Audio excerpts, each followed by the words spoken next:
warahmatullahi wabarakatuh. Waalaikumsalam warahmatullahi wabarakatuh. Terima kasih nantinya kami sampaikan pada Bapak Ibu semua yang siang ini akan ada kegiatan dari sekolah, yaitu diseminasi menyebarkan pengalaman dan penerapan disiplin positif sebelum kita nanti mengawali kegiatan pembelajaran di sekolah ini tahun pelajaran 2023-2024, yang mana hal ini tidak hanya untuk yang kurmer atau kurikulum merdeka saja, karena ini ada dari temanya menyebarkan disiplin positif, artinya apa, bisa dipakai untuk juga kelas 9 begitu. Yang nanti untuk kegiatan ini penyebaran disiplin positif nanti akan sepenuhnya disampaikan oleh Ibu Isna Aina Hidayanti selaku calon guru penggerak angkatan ke-8 Kabupaten Grobogan. Juga dihadiri oleh Ibu Kepala Sekolah Ibu Susi Lawati Prihadwiyani SSI MPD. Monggo bisa langsung dimulai ya. Aturan Ibu Susi.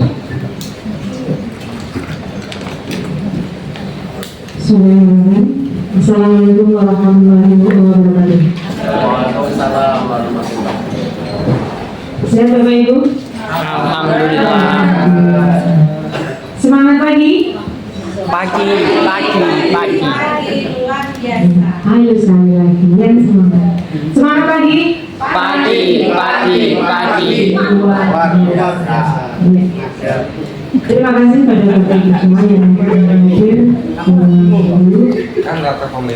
Selamat untuk Ibu Isna sebagai calon guru penggerak angkatan ke-8.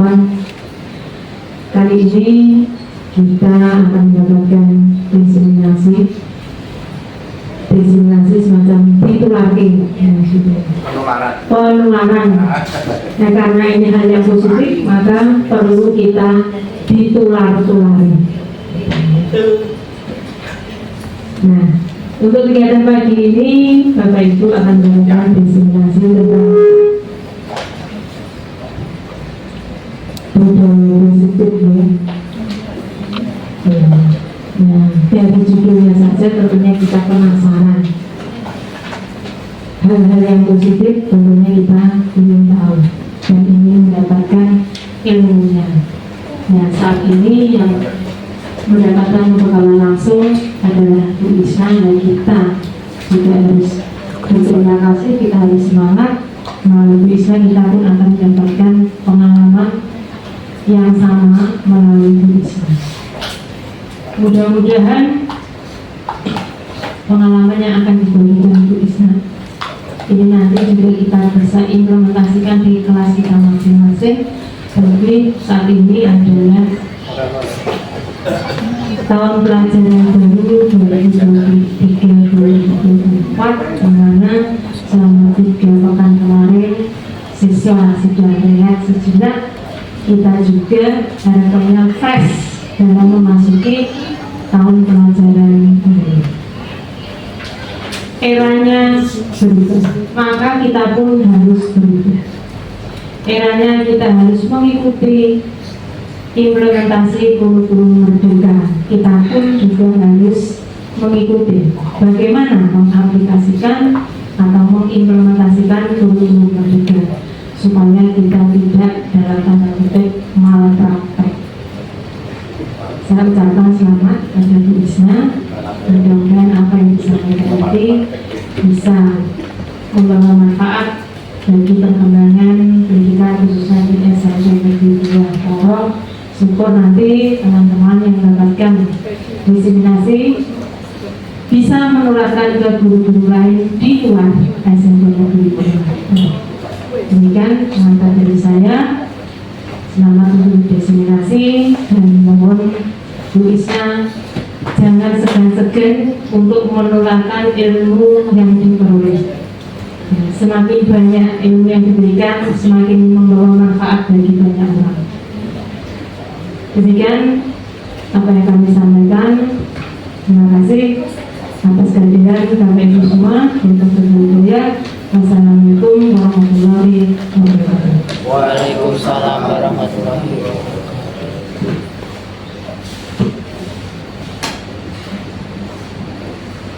wabarakatuh. Terima kasih. Selamat siang Bapak Ibu semuanya. Selamat siang Bapak Ibu semuanya. Semangat pagi. Oke, masih semangat nih.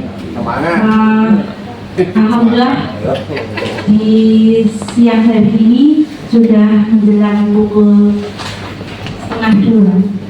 Oke, 1:30. Nanti satu jam ke depan saya akan memberikan sesuatu buat bekal Bapak Ibu semuanya.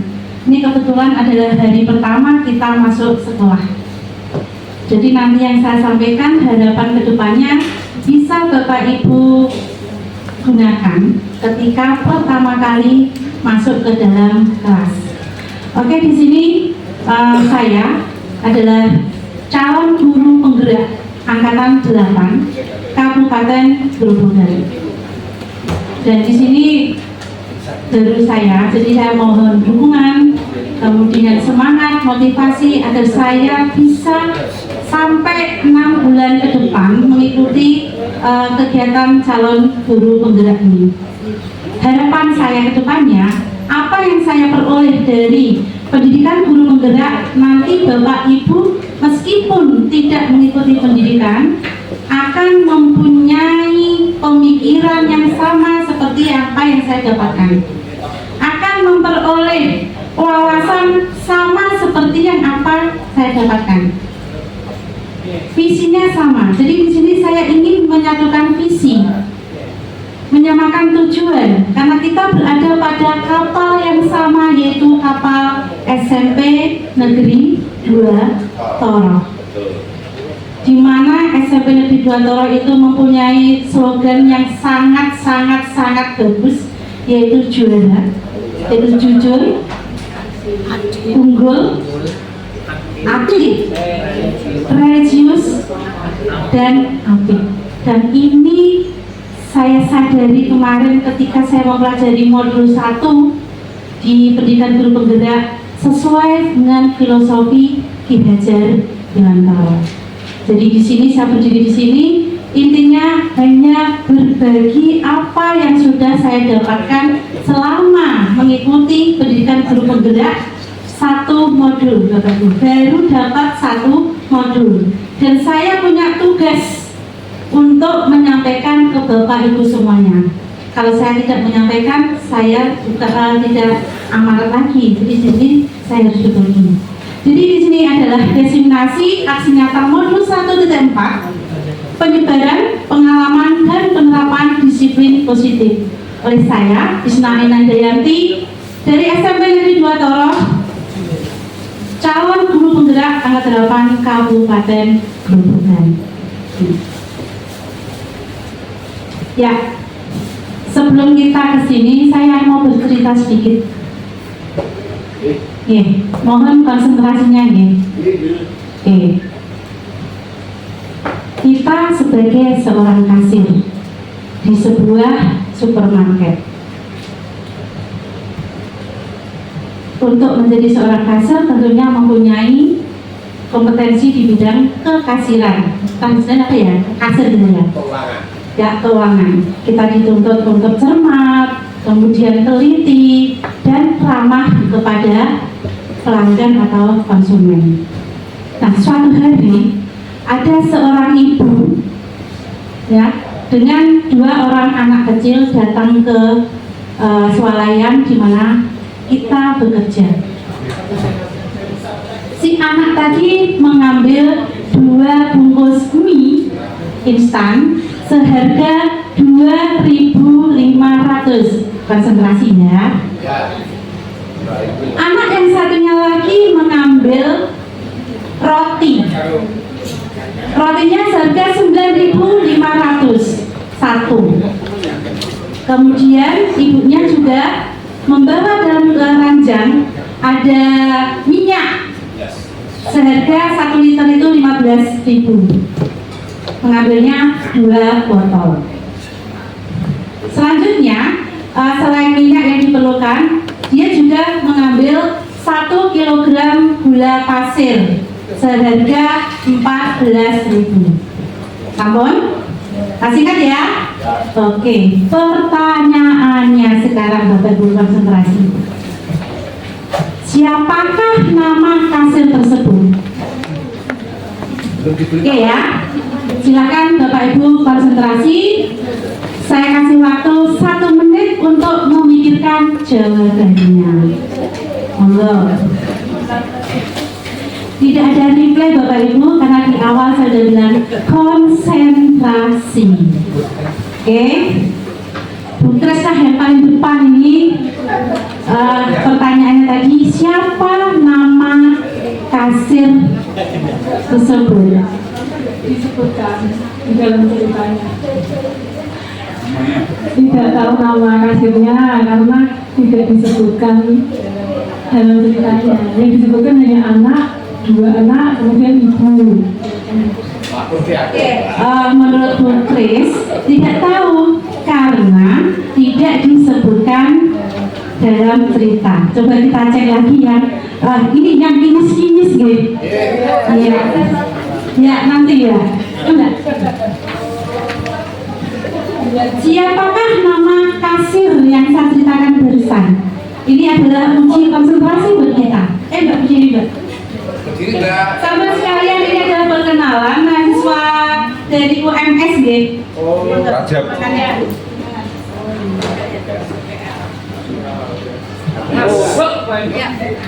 Perkenalkan, saya Dias Aldelia Suti dari PPL PPG Pajabatan Universitas Muhammadiyah Surakarta. Maksud tadi jawabannya apa? Oh, gimana? Gimana jawaban nama kasir tadi sama juga? Konsentrasi nggak tadi?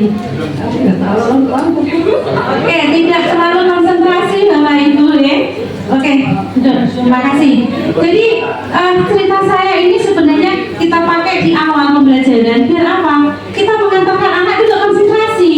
Siap belum jadi? Ternyata Mbak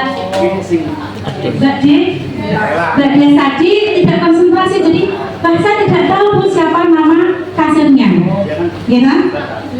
Jadi tugas kita sebagai seorang guru, begitu kita masuk di kelas, kita lihat dulu apakah siswa kita itu dosa atau belum, apakah dia sudah berkonsentrasi atau belum. Yang kita cek dengan cerita-cerita singkat seperti ini, seperti expliker yang lain. Tidak harus cerita, boleh tepuk, boleh cerita-cerita, boleh pakai lagu, bebas. Yang penting di sini kita harus menyiapkan dulu kesiapan siswa kita. Nah, kalau kita mau mengajar tapi siswa belum siap, nanti kan efeknya kan berbeda. Tadi Bu Kris bilang tidak tahu karena tidak ada di dalam cerita. Gimana? Ada lagi yang pengen memberikan jawabannya? Iya, Mbak Marta.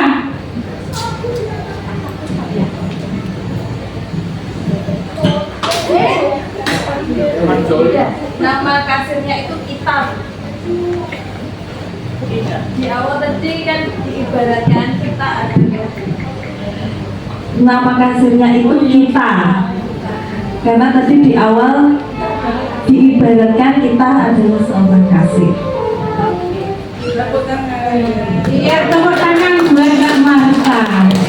Namanya kita itu berarti si cerita. Kalau tadi yang jawab Mbak Marta, berarti siapa nama kasirnya? Marta, kan gitu. Jadi kita tadi, saya mengucapkan kita sebagai seorang kasir. Nah, jadi kata kuncinya di awal cerita tadi sudah disebutkan. Tadi mesti ngorek-ngorek. Sekian, percaya gitu. Apa namanya, minyak harga sekian, kan gitu nih. Nah, seperti Bu Kris tadi sudah mempersiapkan, tapi juga kan di sini. Jadi konsentrasi enggak tadi? Yang mikir tadi si kasirnya ada kita sendiri, selain Mbak Marta ada lagi? Enggak sampai segitu ya. Nah, jadi disinilah kita membangun konsep di awal. Kita siapkan dulu siswanya sebelum kita melakukan hal yang lebih jauh. Begitu Bapak Ibu. Kita beri aplaus untuk Mbak Marta yang konsentrasinya luar biasa saat ini. Oke, terima kasih. Nah, selanjutnya konsep utama dari modul budaya positif ini ada apa saja? Ini adalah dasar buat Bapak Ibu nanti sebagai bekal ketika mau masuk ke dalam kelas di awal. Jadi saya sengaja kemarin bilang sama Bu Susi, saya ingin menyampaikannya hari ini. Karena apa? Pas temanya adalah belum masuk ke kelas. Ini kan pembekalannya memang diberikan sebelum Bapak Ibu semuanya masuk ke dalam kelas. Gitu ya. Oke, yang pertama adalah perubahan paradigma belajar disiplin positif dan nilai kebajikan universal. Itu yang pertama. Kemudian yang kedua, teori motivasi hukuman dan penghargaan serta restitusi. Mungkin dari sebagian sudah ada yang pernah membuka PMM. Itu ada sebenarnya di sana dalam pelatihan mandiri. Bagi yang sudah belum dengarkan ini, nanti ketika Bapak Ibu membuka pelatihan mandiri yang PMM, wes lancar gitu. Kemudian yang berikutnya adalah keyakinan kelas. Ini tugas Bapak Ibu nanti setelah ini, mungkin besok pagi untuk kelas 8 dan 9 langsung membuat keyakinan kelas. Bagi yang kelas 7 ya nunggu MPLS selesai seperti itu ya. Kemudian yang ketiga yaitu kebutuhan dasar manusia dan dunia berkualitas. Jadi kebutuhan dasar kita itu apa sih? Mungkin kalau IPS ada primer sekunder, tapi bukan itu. Nanti yang kita bahas bukan tentang tersier, ada primer, ada sekunder, enggak. Seperti apa? Nanti. Kemudian selanjutnya adalah restitusi 5 posisi kontrol. Nanti Bapak Ibu bisa merefleksi diri. Saya itu biasanya menggunakan posisi yang mana jika menangani seorang murid yang melanggar keyakinan kelas. Nanti kita bahas di PMM juga sudah ada. Selanjutnya adalah penggunaan segitiga restitusi. Oponeh ini. Ini bukan masalah matematika, bukan ya. Jadi segitiga restitusi itu apa?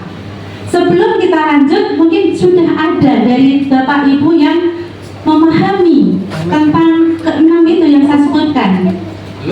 Belum. Berarti kalau belum, Bapak Ibu semangat untuk 1 jam ke depan bersama saya ya. Oke, terima kasih. Oke, kita lanjutkan. Selanjutnya adalah disiplin positif dan nilai-nilai kebajikan perubahan paradigma.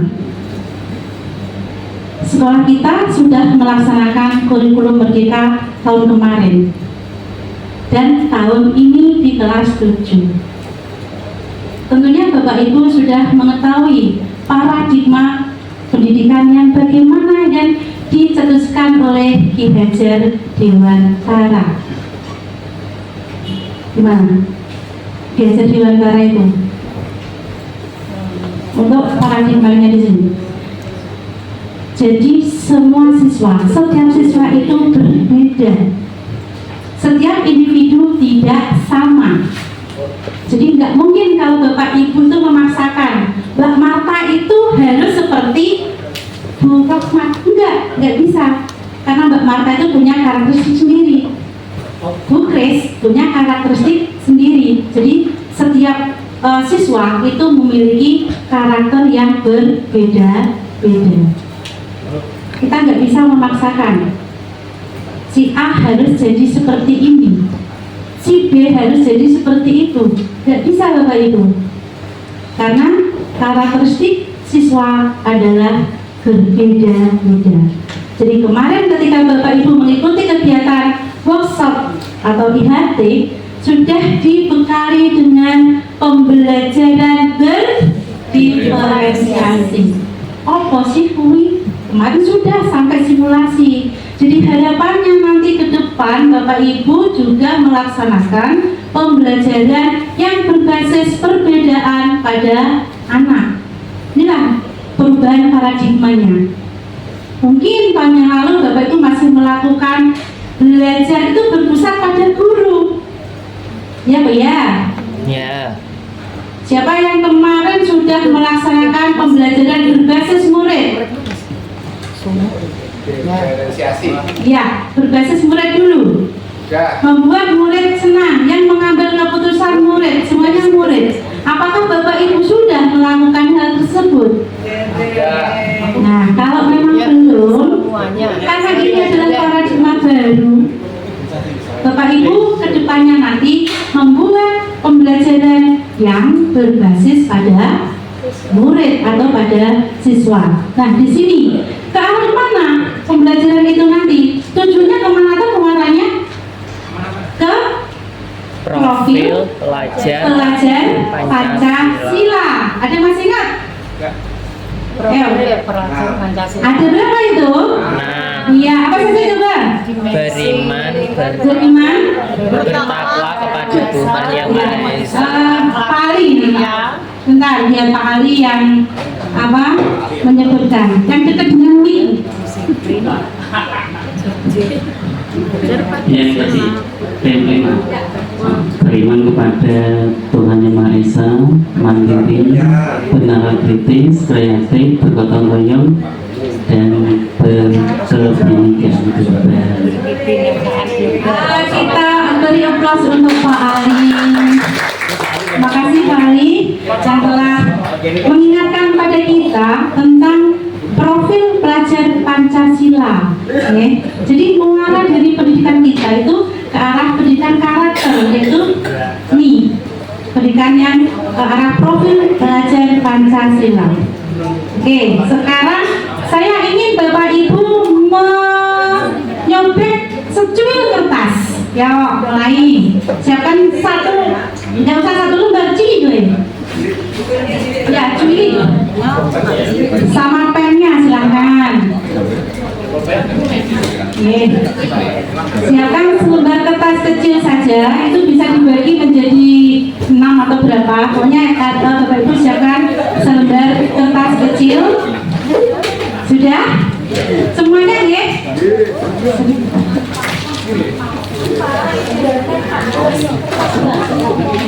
Setelah itu silahkan Bapak Ibu tuliskan satu kata atau dua kata yang menurut Bapak Ibu itu adalah hal yang sangat penting sekali bagi hidup Bapak Ibu. Oke, silahkan satu kata, boleh satu kalimat juga tidak apa-apa. Intinya Bapak Ibu tulis kemudian rundong ya. Ya, monggo tulis dulu yang sangat penting buat Bapak Ibu dalam kehidupan Bapak Ibu. Paling penting di antara yang penting, oke? Bebas. Pokoknya yang menurut Bapak Ibu itu sesuatu yang paling penting makanya. Penting ya, paling penting banget buat Bapak Ibu kalau dituliskan satu saja. Tidak usah banyak-banyak nanti malah bingung. Iya, yang sangat penting tapi jangan tulis penting. Itu artinya ini, sebuah benda atau orang atau apapun yang menurut Bapak Ibu itu mempunyai arti yang sangat penting buat panjenengan. Ya, Bu, sudah. Oke, sudah. Setelah itu coba Bapak Ibu taruh di tangan. Tangan kanan atau kiri, Bu? Ya, bebas, hanya di tangan. Karena saya yang satu menggambik, tadi saya bilang sini. Oke ya, digenggam. Kemudian sekarang sambil berhadapan dengan teman sebangku atau teman yang paling dekat. Nah, di sini nanti Bapak Ibu kalau menganggap itu penting, jadi orang kan tidak perlu tahu ya. Kenapa? Misalkan seperti ini, Pak Joko sama Mbak Marta itu punya sesuatu di tangannya. Pak Joko itu pengen memiliki apa yang dimiliki Mbak Marta. Nah, sekarang begini, apakah Mbak Marta boleh melepas atau membuka? Apakah dia bertahan dengan genggamannya? Nah, silakan Bapak Ibu bisa mempraktekkan. Saya kasih waktu 2 menit ya. Ya, 2 menit. Diapakan ini? Ya. Silakan berusaha sekuat tenaga Bapak Ibu yang kasih satunya untuk membuka genggaman tangan dari salah satu temannya. Ya, silakan. Memang maaf dijel. Kayak itu biar bisa.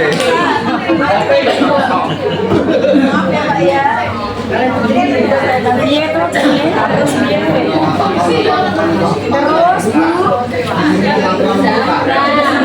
silakan. Bapak Ibu mencoba mempraktekkan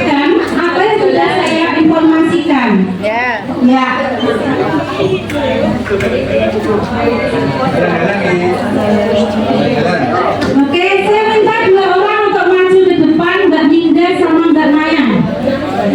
Satu pasang nih, silakan ke depan dulu mempraktekkan apa yang sudah diinformasikan barusan.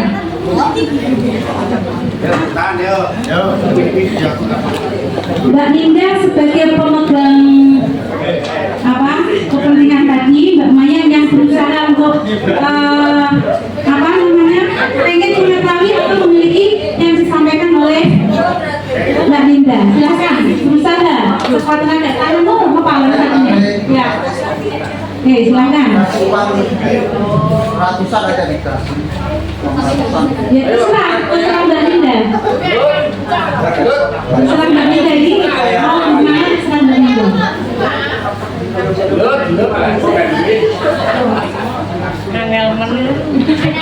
Dari mana?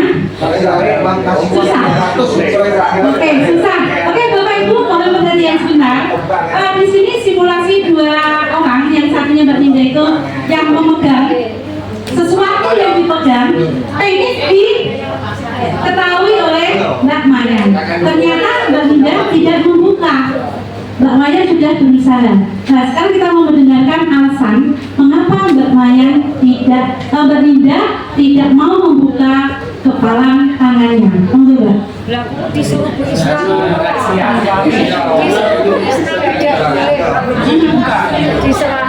Ya, untuk memiliki sendiri kadang mau dijelaskan sama temannya, kadang mau dibuat sendiri. Tapi nggak semua orang tuh harus punya apa sih yang kita lakukan teman. Oke, jadi Mbak Ninda itu tidak semuanya harus saya kasih tahu orang lain. Enggak, simpan, ini adalah hal yang penting buat saya, ya kan? Seperti itu. Nah, sekarang bagaimana caranya agar Mbak Maya ini yang dipegang tadi bisa dibuka? Nah, sekarang coba, gimana caranya? Pendekatan atau keyakinan berbeda. Oke, kita dilepas dulu. Coba tangan untuk Maya sama Mbak Ninda, silakan. Ya, makasih ya. Jadi di sini Bapak Ibu, untuk simulasinya tadi, yang satu memegang, tetapi yang satunya berusaha nggak boleh. Dan disinilah yang memegang kontrol. Berarti Mbak Ninda tadi yang memegang kontrol siapa? Untuk membuka dan tidak yang memegang kontrol siapa? Yang Mbak Ninda. Mbak Ninda, kan? Berarti kan diri kita sendiri kan yang memegang kontrol. Nah, begitu pula dengan anak didik kita, Bapak Ibu. Kita tidak bisa maksa. Duduk di sini 11. Tidak bisa. Kamu harus seperti ini, tidak bisa. Karena yang memegang kontrol adalah diri siswa kita sendiri. Jadi kita egois kalau kita memaksakan kehendak. Tadi Mbak Ninda bertahan meskipun masih dirayu, tangannya masih dipotek-potek sama Mbak Maya. Tapi Mbak Ninda tetap tidak mau membuka tangannya. Berarti yang memegang kontrol tidak membuka siapa? Mbak Ninda.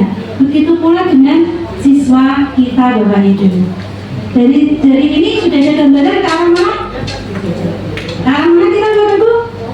Ke arah pemegang kendali kontrol diri. Jadi anak mau bagaimana, yang menentukan adalah kontrol dirinya sendiri. Oke, Bapak Ibu, lanjut. Nah, ini tadi sudah kan? Sudah kita renungkan kenapa dan bagaimana si anak tadi untuk memegang kepala tangan sudah dipraktikkan tadi. Nah, dalam kegiatan ini sesungguhnya siapa yang memegang kendali atau kontrol untuk membuka atau menutup kepala tangan? Yaitu tadi kalau kita praktikkan sini adalah Mbak Ninda yang memegang kontrol. Dia mau membuka atau tidak tergantung pada kontrol yang bersangkutan. Oke, sekarang di sini. Nah, Bapak Ibu ada di posisi Ninda. Nah, kita lihat ilusi guru mengontrol murid. Jadi pada dasarnya kita tidak dapat memaksa murid untuk berbuat sesuatu. Jikalau murid tersebut memilih tidak melakukannya. Walaupun tampaknya guru sedang mengontrol perilaku murid, jadi hal demikian terjadi karena murid sedang mengizinkan dirinya. Jadi kalau misalkan Bapak Ibu menyuruh si A, kamu kerjakan ini, si A mau melakukan apa yang disuruh oleh gurunya. Menurut si guru, oh berarti saya pemegang kontrol, kan kayak gitu. Namun faktanya bukan si guru yang memegang kontrol, tetapi si murid tadi yang memegang kontrol mengizinkan apa yang diminta gurunya. Paham Bapak Ibu? Selanjutnya, ilusi bahwa semua penguatan positif, efektif dan bermanfaat. Sebelum saya ke sini, saya ingin mendengarkan apakah Bapak Ibu ketika memberikan sesuatu di kelas, anaknya berhasil memberikan reward. Bagaimana Bapak Ibu? Ketika misalkan ada siswa kita berhasil mengerjakan sesuatu tugas yang kita berikan, apakah Bapak Ibu memberikan reward atau penghargaan? Iya. Apakah itu efektif Bapak Ibu? Apakah efektif dengan memberikan penghargaan? Apakah ada dampak negatif dari pemberian penghargaan tersebut? Nah, nanti kita simak. Ini sudah melalui penelitian. Apakah yang diberikan penghargaan itu efektif ataukah tidak? Jadi yang pertama di sini bahwa ilusi semua penguatan positif, efektif dan bermanfaat. Penguatan positif atau bujukan adalah bentuk-bentuk kontrol. Segala usaha untuk mempengaruhi murid agar mengulangi suatu perilaku tertentu adalah suatu usaha untuk mengontrol murid tersebut. Dalam jangka waktu tertentu, kemungkinan murid tersebut akan menyadari dan mencoba untuk menolak bujukan kita, atau bisa jadi murid tersebut menjadi tergantung pada pendapat sang guru tanpa dia melalui usaha. Jadi untuk pemberian penguatan positif tadi ada dampaknya juga Bapak Ibu. Jadi murid akan melakukan jika diberi reward. Tidak betul? No. Seperti itu. Jadi ada dampak. Jadi pemberian reward itu juga ada dampak. Kerjakan tugas, tak kasih duit 100. Begitu uang 100.000-nya tidak ada, apakah si anak membuat tugas? Belum tentu. Jadi inilah yang dikatakan penguatan positif belum tentu efektif dan bermanfaat. Ilusi bahwa kritik dan membuat orang merasa bersalah dapat menguatkan karakter. Bagaimana ini menurut Bapak Ibu? Apakah seorang anak jika kita berikan seperti ini dapat menguatkan karakter?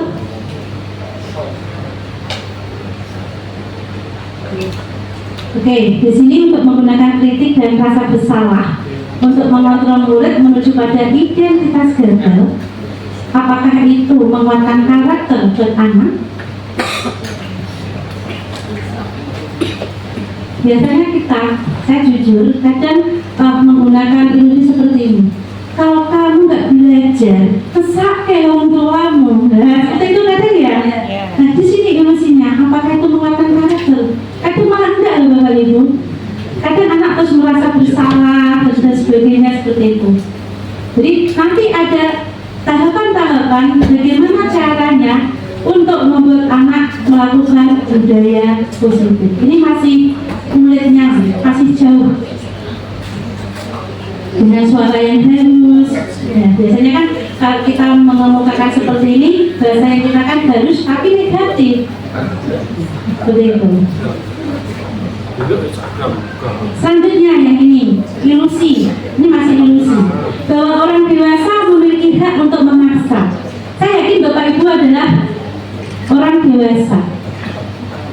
Kita sekarang bertanya pada diri, apakah kita melakukan hal ini ketika berada dengan murid, berada di kelas? Apakah kita memaksa anak untuk ini, untuk itu? Kita tanya lagi, aku boleh ngomong enggak? Ya kadang-kadang. Ya kadang-kadang.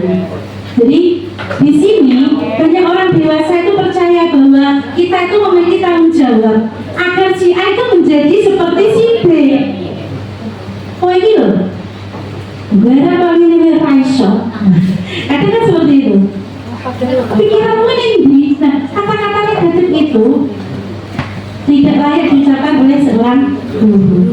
Jadi kita mulai sekarang paradigma kita sudah mulai kita ubah dengan menggunakan bahasa-bahasa yang positif. Contohnya gimana?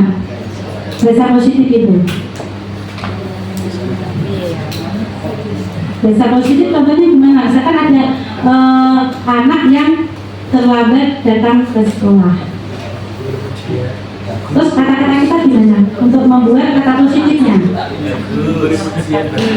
Kenapa tadi kalau bisa terlambat? Datang lebih awal ya. Positif atau negatif itu? Positif. Tidak boleh datang terlambat.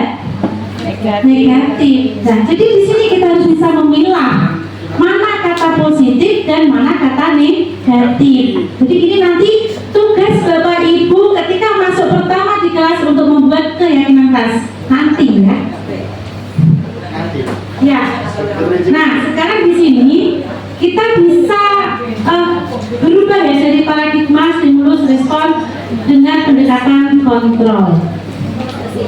Oke, yang pertama untuk stimulus respon, di sini ada realitas atau kebutuhan kita semua. Kemudian kalau teori kontrolnya adalah kebutuhan kita itu berbeda. Jadi kan Bapak Ibu, kalau di dalam kelas itu semua kebutuhan tidak sama.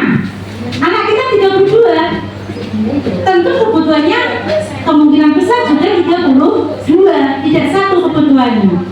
Itu yang harus kita pahami terlebih dahulu untuk mengetahui perbedaan setiap individu. Selanjutnya, kalau stimulus responnya semua orang melihat yang sama, untuk teori kontrolnya adalah setiap orang memiliki gambaran yang berbeda. Mungkin kalau Bapak Ibu menanyakan sama Ani, misalkan, nih, gajah ini kayak apa? Mungkin penggambaran gajah menurut si Ani berbeda dengan penggambaran gajah menurut Pak Pras. Ya, seperti itu. Ya. Ya, gajah itu seperti apa? Mungkin Bapak Ibu sudah pernah mendengarkan cerita gajah sing cerita kui. Orang buta, kemudian orang tunarungu, sama satunya lagi orang yang apa ya? Ada 3 orang itu. Nah, tuli ke tunarungu pocong. Jadi itulah yang namanya perbedaan. Jadi seseorang itu mendeskripsikan sesuatu benda bisa berbeda kalau orangnya berbeda. Selanjutnya, kita mencoba mengubah orang agar bergantung sama dengan kita. Kalau yang teori kontrol, kita berusaha memahami pandangan orang lain tentang dunia. Ini ada perbedaannya, biar terus saiki seperti itu. Jadi kita di sini adalah memposisikan kontrol kita. Jadi sebisa mungkin kita itu seperti teori kuantum ya, kuantum pembelajaran. Bawalah dunia anak ke dunia kita, atau kita masuk ke dunia anak. Jadi bermelebur. Kalau kita sudah menyatu dengan dunia anak, ketika kita memberikan pembelajaran nyaman kebiasaan ulang, nyaman Bapak Ibu. Jadi di sini kita itu terjun langsung ke dunia anak, melebur. Biar apa? Pembelajaran untuk di kelas itu menjadi menyenangkan. Ini saya lewati aja, langsung ke disiplin. Tentunya Bapak Ibu sudah sering ya mendengar istilah disiplin. Apa itu disiplin? Apa yang terbayang pada benak kita ketika kita mendengar disiplin? Tertib ya? Ada lagi? Tertib? Apa lagi Bapak Ibu? Teratur? Terus? Patuh? Ada siapa? Peraturan. Kita kalau bahas disiplin itu hubungannya kemana? Muaranya kemana? Ke peraturan. Nah, jadi di sini untuk kata disiplin sering dihubungkan dengan hukuman. Anak yang melanggar peraturan wajib dihukum. Begitu? Yeah. Tidak. Terus bagaimana di sini?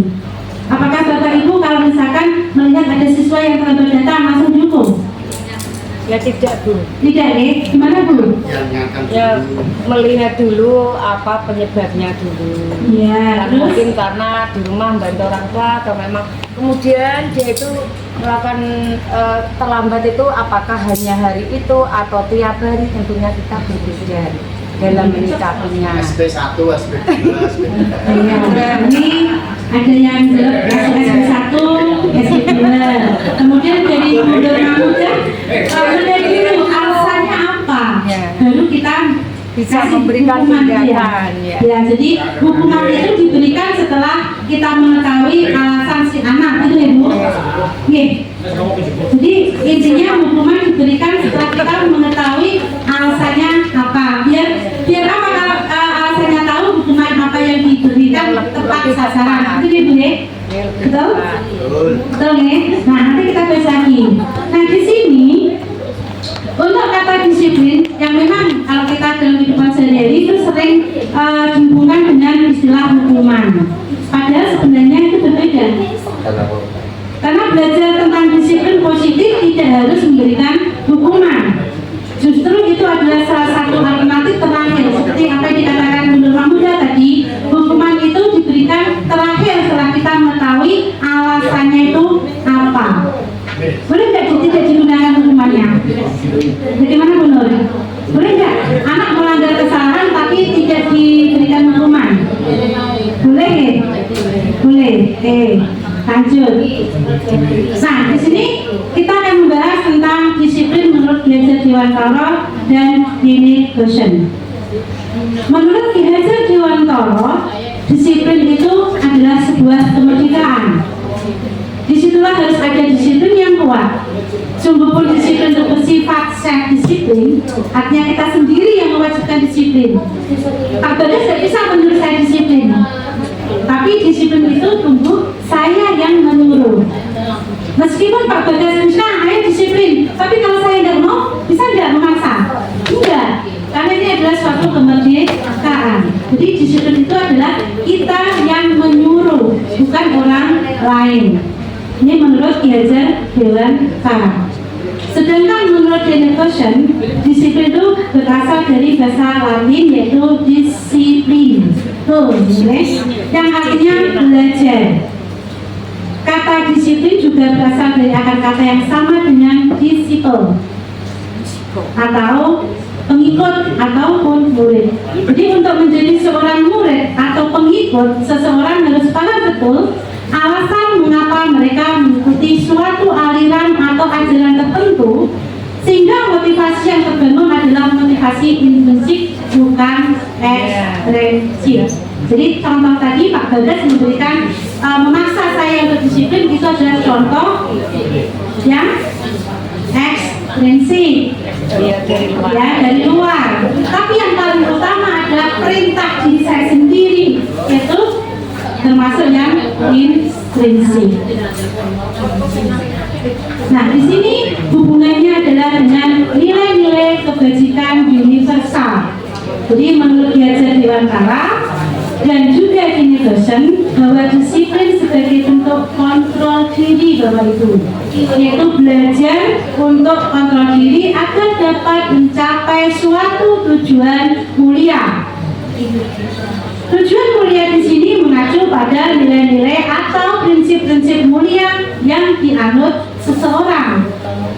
Jadi kita namakan sebagai nilai-nilai kebajikan yang bersifat universal.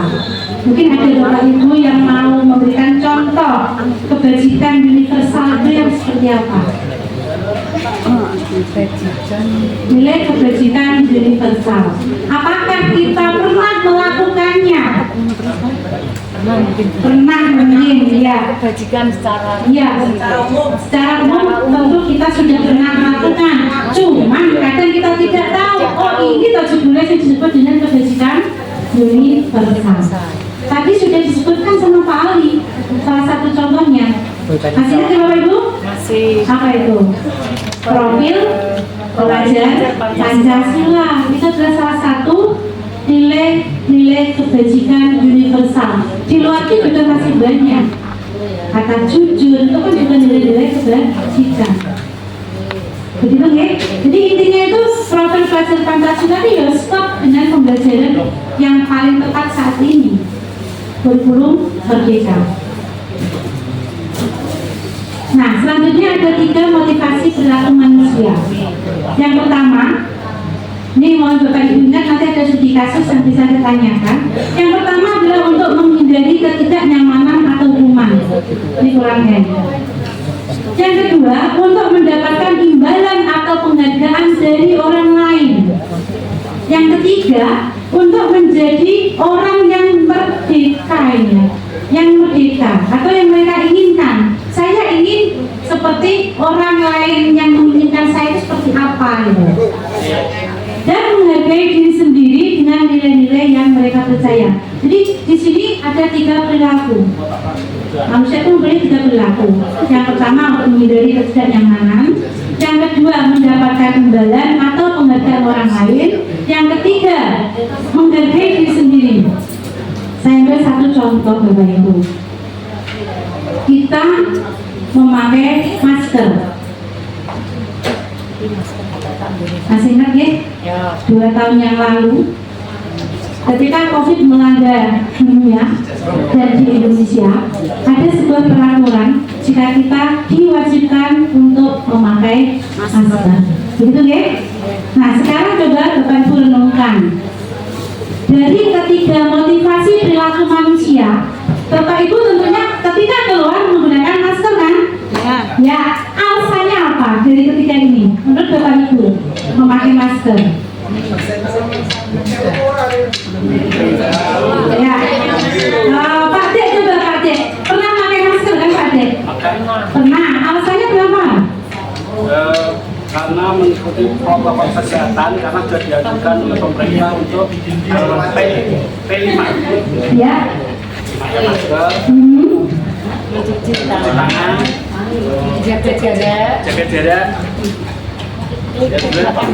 Ya, Ya. 5P pokoknya yang Ya, jadi memakai masker menurut Pak Dek itu untuk mematuhi peraturan dari pemerintah. Berarti motivasi yang mana dari ketiga ini yang Pak Dek pakai? Nomor satu. Iya, Pak Dek jadi pakai yang nomor 1 untuk menghindari ketidaknyamanan, takut dan melanggar peraturan. Anak seperti ini enggak? Siswa kita? Iya. Ya pagi hari Senin memakai kopi. Itu bukan kebutuhan dia. Dia hanya takut dihukum. Jadi anak itu menerapkan motivasi perilaku yang pertama. Ada lagi yang kedua mungkin yang saya seperti yang kedua. Bu Grace?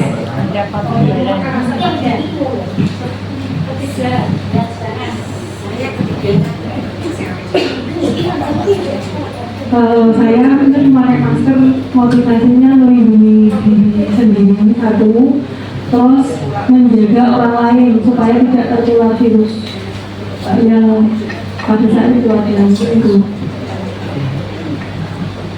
Untuk Bu Grace tadi untuk melindungi diri dan orang lain. Berarti mana yang dipilih sama Bu Grace? 1, 2, atau 3? Oke, 3. Nah seperti itu Bapak Ibu. Murid-murid kita juga sama seperti itu. Nah untuk tingkatan motivasi yang paling rendah adalah nomor 1. Takut kena hukuman karena ada peraturan. Yang kedua, misalkan Pak Dek, saya kerja kayak tugas dikumpulkan besok pakai permen siji. Saya sesuai mana permen setengah. Nilai. Sesuai mana gak pakai apa-apa. Itu berarti anak berlomba-lomba untuk mengumpulkan tugas. Karena ada motivasi yang mana? Ya, mendapat permen. Yang ketiga itu yang paling mengena, yaitu dari diri sendiri Bapak Ibu. Jadi di sini ada 3 motivasi perilaku manusia, 1, 2, dan 3. Paham Bapak Ibu? Oke, lanjut. Nah, ini adalah tujuan dari disiplin positif. Menanamkan motivasi yang ketiga pada murid-murid kita, yaitu untuk menjadi orang yang mereka inginkan dan menghargai diri sendiri dengan nilai-nilai yang mereka percaya. saya. Seperti apa yang disampaikan sama Bu Kris tadi, menghargai diri sendiri dan orang lain. Karena pakai masker yang pertama untuk kita, orang lain juga tidak tertular. Itu adalah motivasi yang paling tinggi tingkatannya. Jadi ketika murid kita itu memiliki motivasi tersebut, mereka telah memiliki motivasi intrinsik yang berdampak pada jangka panjang. Karena akan tertanam pada dirinya sendiri seperti itu. Bukan terpengaruh oleh hukuman, bukan terpengaruh oleh iming-iming hadiah. Jadi ikhlas, betul. Jadi kunci utama kita melakukan sesuatu adalah ikhlas. Menyayangi diri sendiri juga menyayangi orang lain. Sekarang coba kita cari jawabannya Bapak Ibu. Karena ini Bapak Ibu adalah seorang guru. Sebagai pertanyaan yang pertama Bapak Ibu, sebagai seorang guru, saat Bapak Ibu hadir mengajar di kelas tepat waktu, motivasi apakah yang menjadi tindakan tersebut? Bapak Ibu datang ke kelas itu tepat waktu, motivasinya apa ya? Diri sendiri. Yang lain mungkin Pak Joko kan di sini. Pak Joko mau memberikan jawaban. Pak Joko masuk ke kelas, nih. Motivasinya apa? Datang tepat waktu.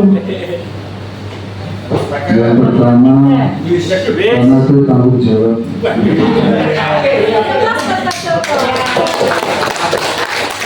Yang kedua, mungkin berkaitan dengan peraturan kedisiplinan. Oke, menurut Pak Joko datang ke kelas tepat waktu itu karena tanggung jawab. Sama memang jamnya memang sudah ada peraturan, harus masuk jam sekian, gitu ya. Kemudian yang kedua, strategi apa yang selama ini Bapak Ibu terapkan untuk menanamkan disiplin positif kepada murid dan bagaimana hasilnya? Pertanyaan yang ketiga, bila di sekolah kita tidak ada peraturan yang mengharuskan guru datang tepat waktu dan tidak ada surat teguran bagi guru yang datang terlambat dan tidak ada atasan yang menguji kita, apakah kita tetap datang tepat waktu? Ini bisa menjawab kita Bapak Ibu. Ya, molor-molor Bu, molor-molor. Jadi yang bisa menjawab adalah diri kita. Nek ora ono kepala sekolah, apa yang diri yang mangkat tepat waktu? Kalau tidak ada ucapan pujian dari kepala sekolah, apakah kita juga datang tepat waktu? Tidak. Jika tidak ada, misalkan kita melanggar, tidak ada teguran, apakah kita terus tidak datang tepat waktu? Semua kembali ke kita di dalam dulu. Jadi motivasi intrinsik yang kita miliki inilah yang akan membantu kita untuk mewujudkan kedisiplinan positif bagi siswa kita. Oke, selanjutnya hukuman dan penghargaan. Nah, di sini sudah saya singgung tadi tentang penghargaan, apakah efektif atau tidak. Mohon Bapak Ibu, di sini ada sebuah kasus Ivo kurang menguasai pelajaran matematika, sehingga pada saat pelajaran tersebut dia lebih banyak berdiam diri atau menggambar di bukunya. Pada saat guru matematikanya namanya Pak Seno menanyakan pertanyaan, Ivo menjadi gugup dan tak sengaja menjatuhkan tasnya dari kursi.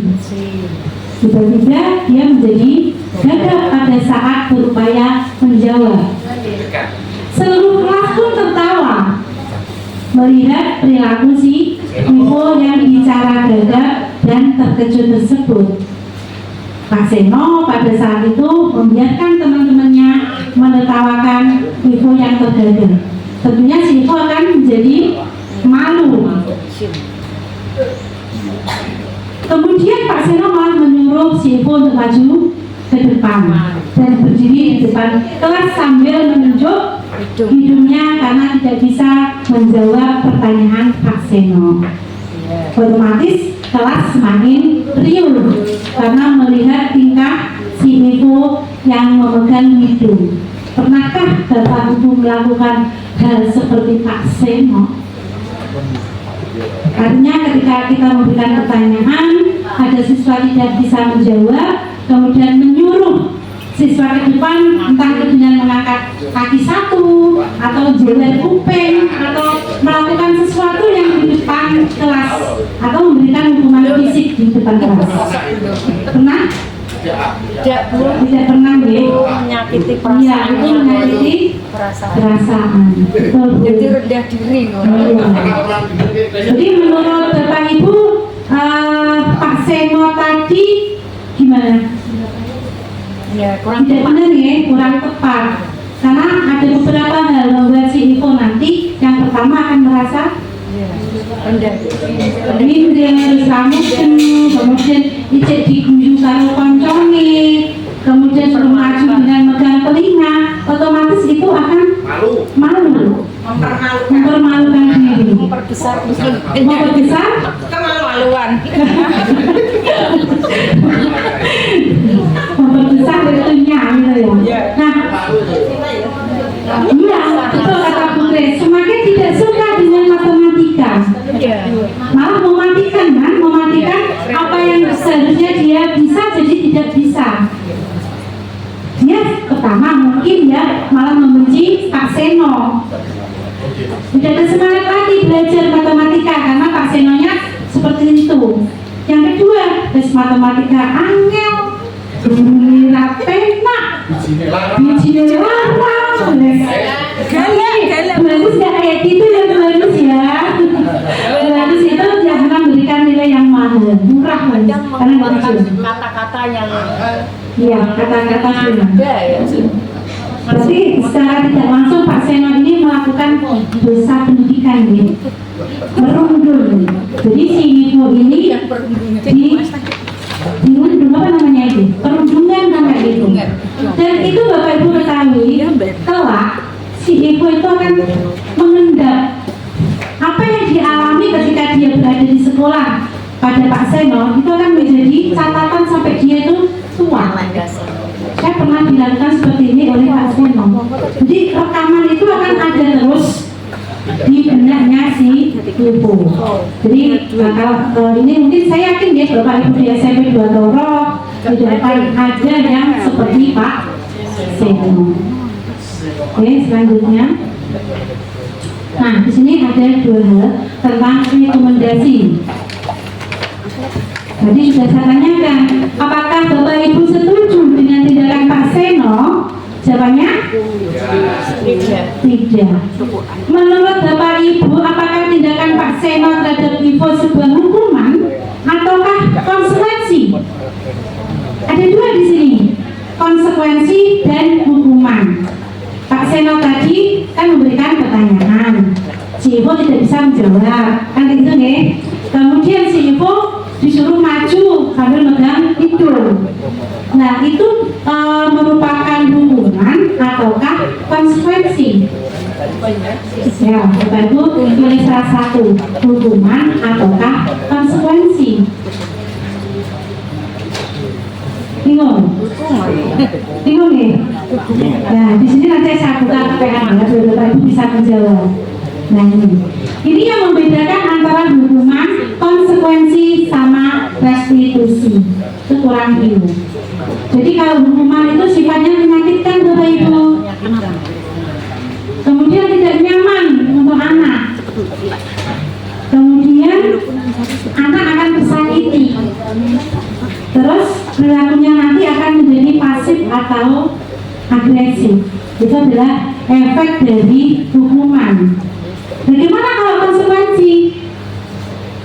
Kalau konsekuensi itu sesuatu harus terjadi, kemudian memang tidak nyaman untuk murid, ini untuk jangka pendek saja, kemudian korbannya bisa diabaikan, murid dibuat tidak nyaman, selanjutnya pengaturan hanya bertahan dalam jangka waktu pendek.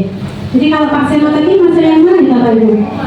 Masuk yang hukuman, terjadi saat itu juga kan gitu. Itu bedanya hukuman dengan konsekuensi. Kalau konsekuensi contohnya misalkan Mbak Marta tidak membuang sampah pada tempatnya. Terus saya sebagai gurunya, Mbak Marta ambil buang sampah di tempatnya. Itu apa? Hukuman atau konsekuensi? Konsekuensi, karena ada aksi maka harus ada reaksi. Ada sesuatu reaksi, di situ harus melakukan tindakan untuk membetulkan. Itu adalah konsekuensi. Seperti itu deh. Misal lagi ada anak tidak membuat PR. Kalau hukuman sudah jangan.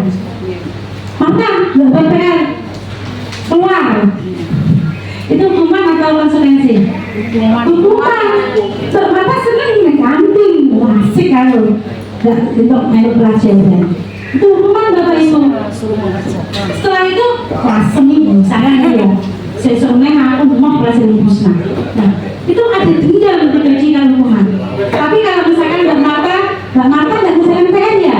Enggak Bu, kenapa? Kan bukannya gitu. Yaudah nanti setelah istirahat kamu kerjakan 2 kali ya. Oh nggak kalau seperti itu. Mau.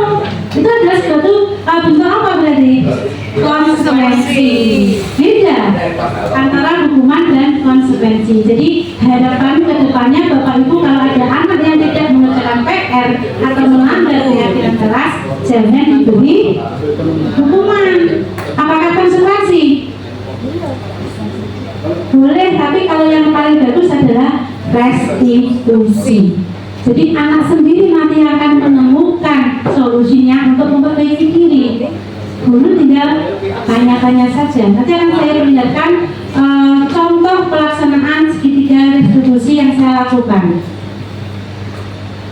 Ini masih perbedaan antara hukuman, konsentrasi, sama restitusi. Jadi hukuman itu bersifat negatif, disiplin yang konsekuensi netral. Kemudian kalau restitusi itu adalah positif. Jadi Bapak Ibu sudah ada gambaran hukuman yang bagaimana, kemudian konsekuensi yang bagaimana, selanjutnya adalah restitusi.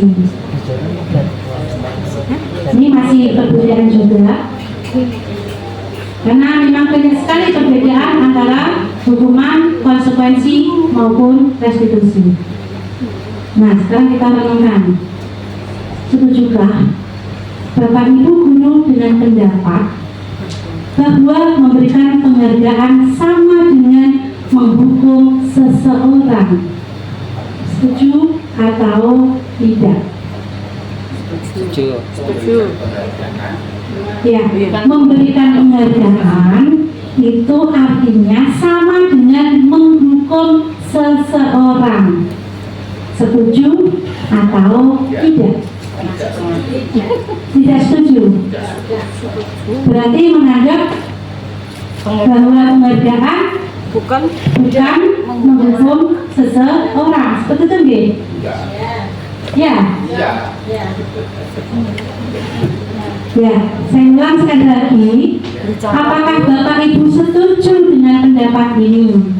Bahwa memberikan penghargaan sama dengan menghukum seseorang.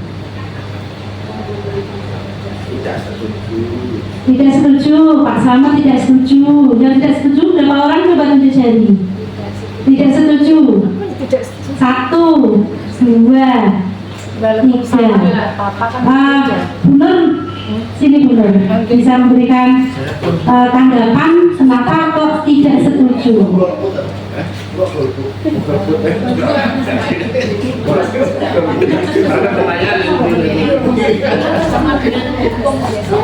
Menghukum sifatnya negatif. Kalau memberikan penghargaan, misalkan saya berikan penghargaan terhadap anak yang rajin, yang sregep, yang selalu mengerjakan tugas itu dengan tambah nilai. Yang menurut saya itu bukan hukuman, juga dia dari seorang guru, dari saya sendiri memberikan penghargaan atas sikap yang diberikan sehari-hari. Rajin, pinter, ya rajin, selalu mengerjakan tugas itu membuat saya memberikan tambahan penghargaan. Ya saya mungkin salah ya Bu, tapi saya sering melakukan itu. Anak-anak yang bisa mengerjakan hari ini itu nilainya sekian.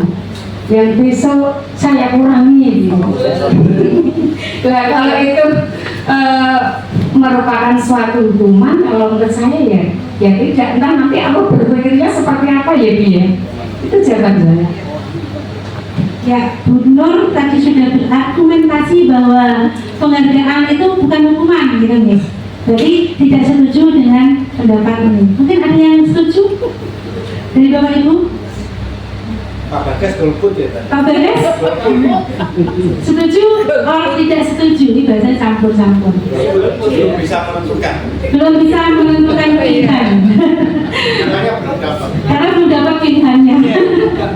Ya semoga pilihan nanti akan mendekat dengan sendiri Pak Bagas. Oke ya, kita coba dari teori-teori apakah nanti Bapak Ibu bisa terbuka. Oh ternyata memberi penghargaan itu sama dengan menghukum atau tidak. Kita lihat. Dihukum oleh penghargaan. Nah, ini sebuah cerita. Ya, ini ada sebuah cerita. Ibu Anas, guru kelas 2 sekolah dasar, mendapatkan masalah. Murid-muridnya tidak bisa tertib berdiri antri di depan pintu kelas dan selalu berebutan masuk ke dalam kelas setelah jam istirahat usai. Ini tentunya sangat mengganggu proses pembelajaran, di mana kelas tidak dapat mulai tepat waktu karena Ibu Anas sibuk menenangkan murid-muridnya untuk waktu yang cukup lama. Ini anak SD ya. Akhirnya Bu Anas berpikir cepat dan mengandalkan stiker bintang. Ini penghargaannya dalam bentuk stiker bintang.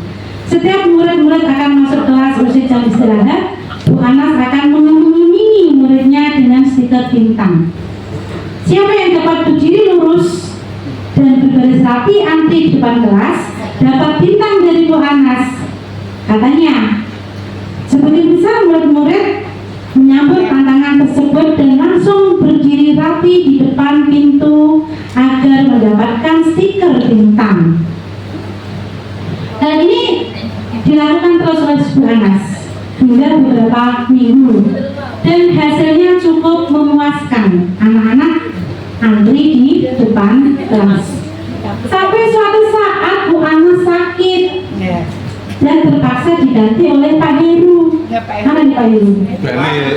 Pak Heru tidak mengetahui cerita tentang stiker yang diberikan sama Bu Anas ke siswanya. Otomatis ketika diganti sama Pak Heru, anak-anak tidak mendapatkan stiker. Nah, apa yang terjadi setelah itu? Dan mengapa? Ayo, anak-anak ini tidak terjadi tertib. Betul. Karena tidak dapat stiker bintang. Nah, satu jawaban sudah. Berarti belum tadi jawabannya ini baru pertama ya. Baru satu untuk membuka wawasan kita tadi, setuju dan tidak setuju. Ini kemudian penghargaan. Ternyata setelah penghargaan dua tidak ada, anak akan kembali ke semula. Jadi ini dihukum oleh penghargaan. Ini baru buka satu nih. Tadi untuk menjawab setuju dan tidak setuju. Tapi nanti setelah saya paparkan ini, Bapak Ibu bebas. Saya tidak bisa memaksakan kayak di awal ya. Kontrol itu yang bisa mengontrol diri ada di kita sendiri. Meskipun ini sudah saya kasihkan pemaparan, tapi kalau memang Bapak Ibu tidak setuju ya sudah tidak setuju tidak apa-apa gitu. Pertanyaan tadi. Berdasarkan teori motivasi, kira-kira apa motivasi murid yang dikasih tadi? Motivasi dari penghargaan, ya kan? Anak-anak itu mau baris karena untuk mendapatkan apa? Bintang. Tuh.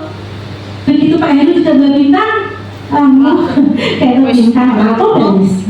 Anak-anak gitu. Nah, yang kedua, untuk bersedia berdiri antri sebelum masuk kelas, adakah cara lain agar dia bersedia antri? Tadi sudah tidak mendapatkan tidak mendapatkan stiker bintang. Ya dia kembali bisa berbaris. Apa yang harus dilakukan oleh Pak Heru? Apa ya? Ya bisa. Motivasi gimana Bu?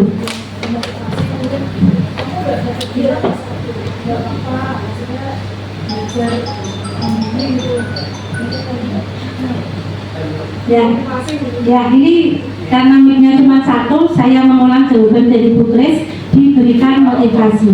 Tidak apa-apa kamu tidak dapat bintang, kamu harus disiplin, tetap baris, seperti itu. Kasih jajan. Ya, tidak diberi bintang tapi dikasih jajan, bodoh. Sama nih. Ya, jadi di sini tadi untuk kasus yang pertama, motivasi yang dimiliki si anak mendapatkan penghargaan. Ternyata penghargaan tadi efektif tidak dari cerita ini? Tidak, karena begitu penghargaannya diputus, dibuang, anak-anak kembali ke semula. Nah, ini Bapak Ibu.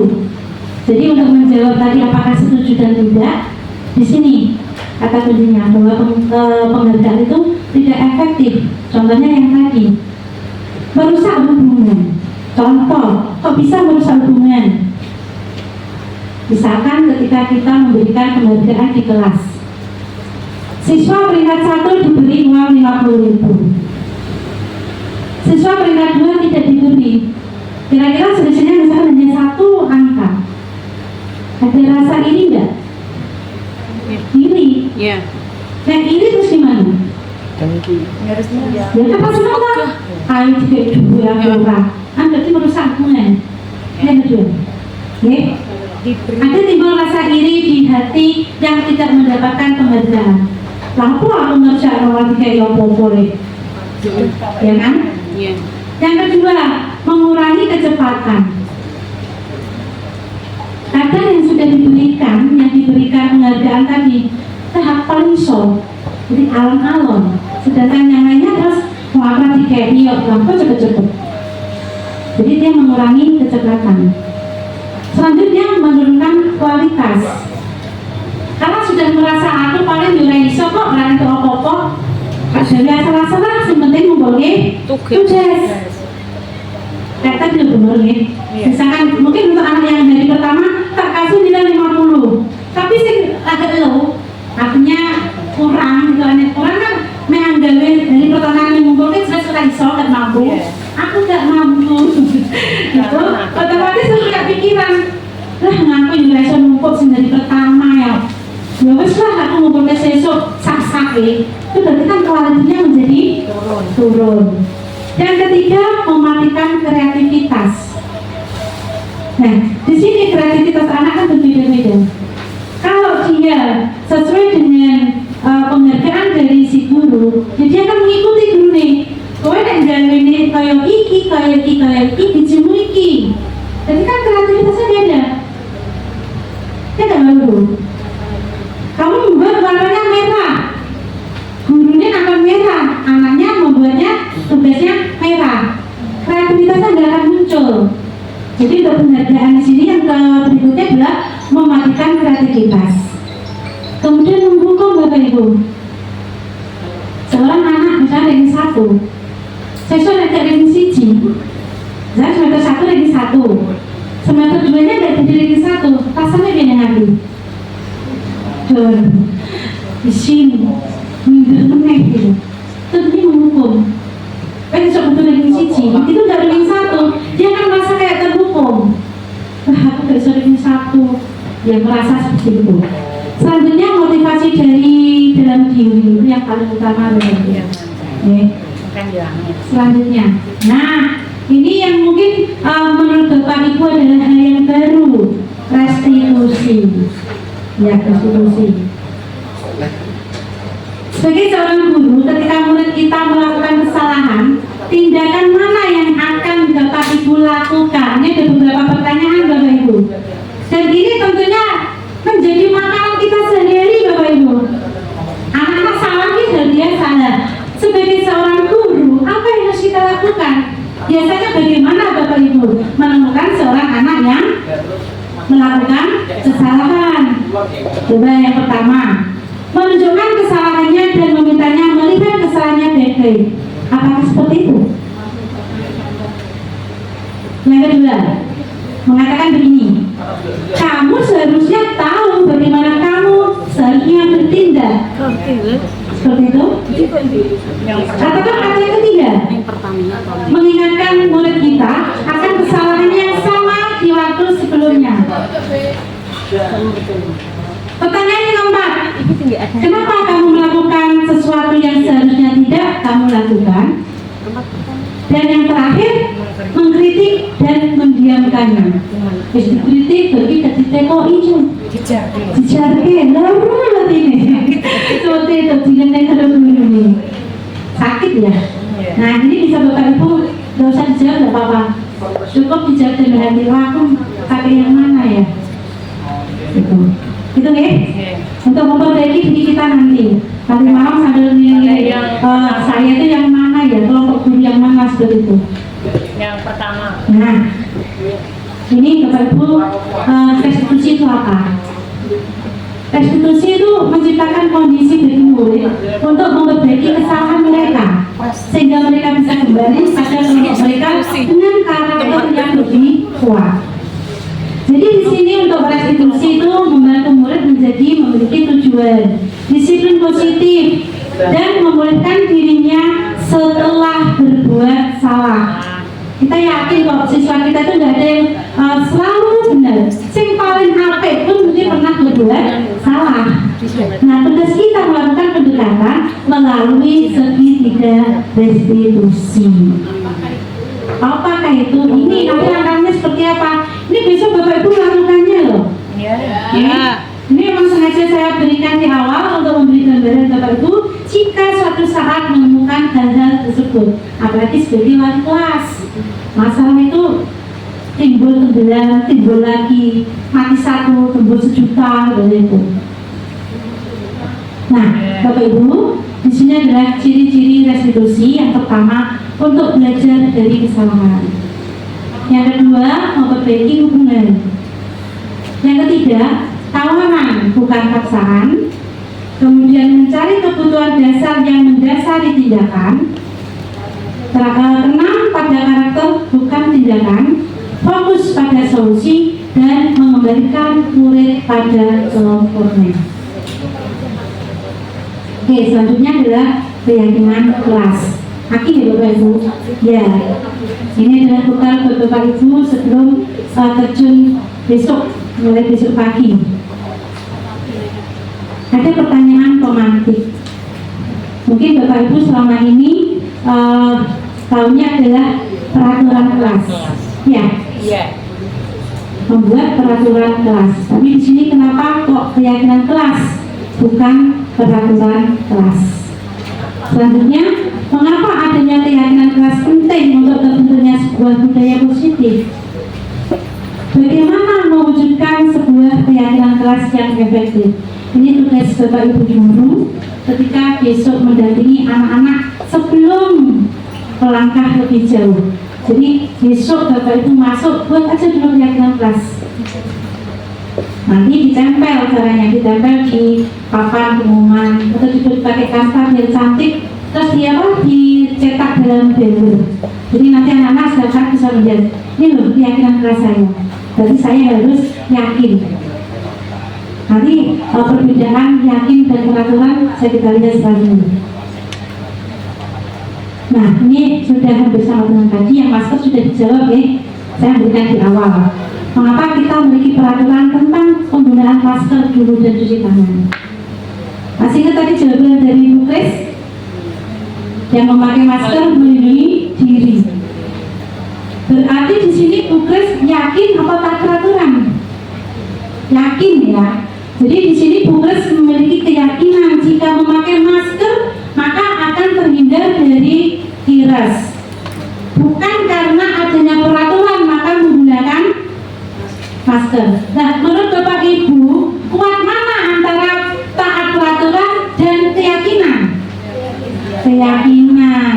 Kita yakin ada Allah, kan gitu nih. Meskipun peraturannya kita menyembah Allah kan gitu. Tapi kalau kita tidak yakin ketika kita melakukan peraturan, apakah bisa dilaksanakan dengan 100% seperti itu? Enggak. Jadi di sini adalah keyakinan yang paling utama. Jadi kesimpulan dari keyakinan di sini bahwa nilai-nilai keselamatan atau kesehatan. Bagi tadi kita membawa helm. Kemudian di sini yang kedua kita akan tergerak dan bersemangat untuk menjalankan keyakinan. Jadi Bapak Ibu besok ketika membuat peraturan kelas diubah menjadi keyakinan kelas. Jadi siswa yang ada di kelas tersebut merasa yakin harus melakukan apa yang harus dilakukan sesuai dengan keyakinan kelas tersebut. Nih, pembentukan keyakinan sekolah. Yang pertama, keyakinan kelas bersifat lebih abstrak dari peraturan. Keyakinan kelas berupa pernyataan yang universal. Pernyataan keyakinan kelas senantiasa dibuat dalam bentuk positif. Tadi sudah saya berikan contoh ya. Tidak boleh dibuat dalam bentuk negatif. Ini catatan Bapak Ibu besok. Ketika Bapak Ibu membuat keyakinan kelas, mulai besok pagi, jangan menggunakan kata negatif, tapi gunakanlah kata positif. Berangkat tepat waktu, itu positif. Tidak positifnya apa? Tidak datang terlambat. Nah ini Mbak Mata ini pakai non-not itu gampang yang jadikan kalimat positif, kalimat negatif. Nah seperti itu Bapak Ibu kuncinya. Jadi untuk keyakinan kelas tidak menggunakan kata negatif. Semua warga kelas hendaknya ikut berkontribusi. Nah di sini besok Bapak Ibu membebaskan siswanya. Ayo kamu buat apa? Tulis di papan tulis sampai banyak. Kemudian wali kelas atau guru makro tugasnya adalah mengelompokkan. Kan kadang anak menjawabnya bersama-sama ini ya. Nanti dikelompokkan, kemudian dibuat keyakinan kelas ditulis dalam kalimat positif. Paham Bapak Ibu? Sanggup untuk membuatnya besok? Insya Allah. Jadi ini adalah tugas pertama dari sekolah. Jadi sekolah menugaskan, ini tugas lebih menugaskan Bapak Ibu untuk membuat keyakinan kelas. Silakan nanti koordinasi dengan siswanya. Ini memang sengaja belum saya bagikan wali kelasnya. Siap-siap wali kelas baru ada dari PTT juga. Nah, siap-siap ya pengalaman. Setelah semua tersusun keyakinan kelasnya ditinjau Bapak Ibu. Kira-kira cocok apa enggak? Kalau tidak cocok dari usulan anak-anak ya bisa kita ganti. Selanjutnya, ini prosedurnya. Yang pertama, mempersiapkan warga sekolah atau murid-murid untuk bercurah pendapat. Hanya, dia maju. Jadi wali kelas tinggal nonton sih, biar anak-anak semuanya mengemukakan. Jadi lucu-lucu. Intinya apa? Yang disampaikan anak-anak itu kadang kata-katanya apa yang terlontar langsung gitu loh. Bu, nggak boleh makan di dalam kelas. Nah, misalkan seperti itu. Gak apa-apa, dia boleh semuanya gitu. Nanti wali kelas yang akan mengambil intisari dari yang dibuat oleh anak-anak. Kemudian setelah disetujui, tempel. Itu berarti nanti tanggung jawabnya adalah wali kelas. Ini contohnya. Jangan berlari di kelas. Jangan, kata-kata jangan itu kan negatif. Ya, maksudnya gimana? Berjalanlah di kelas atau di koridor.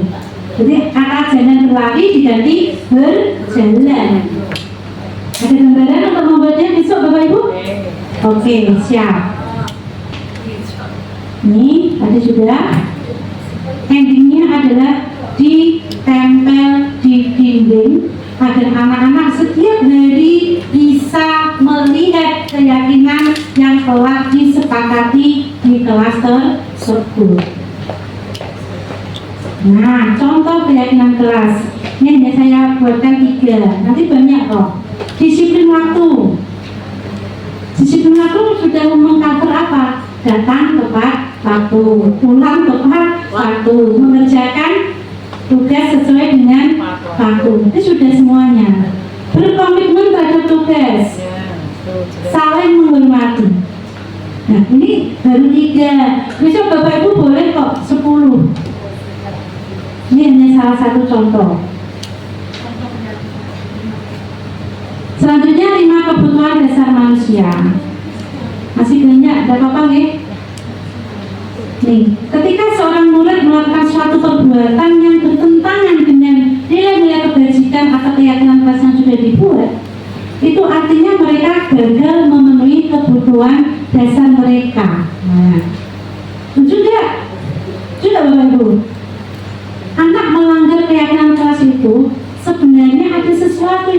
menyebabkan mereka melakukan hal tersebut. Ada salah satu kebutuhan dasar yang tidak terpenuhi. Contoh, jadi ya, kebutuhan dasarnya ini yang pertama adalah penguasaan, kasih sayang dan rasa diterima, kebebasan, kemudian kesenangan, dan bertahan hidup. Dari kelima itu, jika ada salah satu yang tidak terpenuhi, dia akan melanggar keyakinan kelas. Bisa dipahami Bapak Ibu? Contoh, anak usil menjauh kelas. Biasanya kalau kita ngalami caper gitu ya, cari perhatian, tekok lah, tapi yang ditekoknya tidak nyambung kalau pelajaran seperti itu. Apakah kita langsung menjudge anak itu nakal? Enggak. Tapi kita tanya dulu, ada sesuatu apa, kebutuhan apa yang mereka itu belum punya? Kira-kira yang mana ya? Anak tadi itu caper di kelas, kira-kira kebutuhan apa yang belum terpenuhi dari 5 kebutuhan dasar manusia? Kebebasan, Kasih sayang, kesenangan, bertahan hidup, kebebasan, ataukah penguasaan? kebebasan, Anak-anak yang sering biar kita itu mendekati dia, dan dia ini selalu nyeneni itu membutuhkan apa tuh dari kita? kasih sayang, Kasih sayang. Mungkin dia di rumah tidak mendapatkan kasih sayang dari orang tuanya, maka dia mencari perhatian di kelas. Usil, dia sebenarnya nggak nakal, dia pengen diperhatikan, itu aku yang orang ini cuma abaikan. Kalau dia tidak usil, teman-temannya nggak memperhatikan dia, jadi dia itu butuh kasih sayang. Jadi keusilan si anak tersebut karena dia kurang mendapatkan kasih sayang. Berarti kebutuhan akan kasih sayang dan diterima itulah yang menjadi kebutuhan dasar yang belum dicukupi. Gitu ya? tindakannya guru. Nah, tindakannya apa yang harus kita lakukan untuk seperti itu? Didekati, Betul. Kita berikan pendekatan. Nah, pendekatan apa saja yang harus kita lakukan? Nanti pada posisi kontrol. Jadi biar urut kebutuhan dasar manusia ada 5, yaitu penguasaan, kasih sayang, bertahan hidup, kebebasan, dan kesenangan. Satu contoh lagi, ada seorang anak mengambil uang temannya, itu kan sering terjadi ya. Nah, ya uang, ada pulpen dan sebagainya. Kalau pulpen mungkin kalau uang misalkan mesti tanya, mau ngambil uang milik temanmu beli makan Bu? Lah kok iso? Karena saya nggak dapat uang saku dari orang tua. Kebutuhan apa itu? Nah, kenapa itu berarti bertahan hidup? Nah, seperti itu Bapak Ibu. Jadi jika ada satu kebutuhan yang tidak dimiliki oleh dirinya, dia mesti akan melakukan pelanggaran keyakinan kelas. Seperti itu. Jadi gambarannya, kalau kemarin mungkin sebelum saya mempelajari modul ini, wah anak itu nakal dan nakal. Ternyata enggak. Ada sesuatu yang mendasari perbuatan mereka itu karena tidak terpenuhinya kebutuhan dasar manusia. Nah, sekarang saya ingin menanyakan ini. Ada 5 posisi kontrol Bapak Ibu. Bapak Ibu itu kan seperti apa 5 posisi kontrol seperti ini? Nih, Manajer. ada pertanyaan. Andi sering datang terlambat. Selain itu, dia juga sering tidur di kelas ketika pelajaran berlangsung, dan tidak hanya satu mapel tapi banyak. Jadi contohnya di kelas 9A kemarin ya. Terus saya sebutkan namanya, yang mengajar 9A mesti paham. Guru-guru mengeluhkan hal itu kepada wali kelas. Nah, jika Anda wali kelas, apa yang Anda lakukan? Simpan dulu kasusnya. Kasus yang kedua, Vicky. Mas Vicky anakku ini. Terlihat membuang sampah sembarangan dan Anda melihat tersebut. Apa yang Anda lakukan? Nanti akan saya pesankan sedikit tentang segitiga restitusinya. Nah, ini ada 3 segitiga restitusi. Untuk segitiga restitusi di sini ada 3 langkah. Yang pertama adalah menstabilkan identitas. Kemudian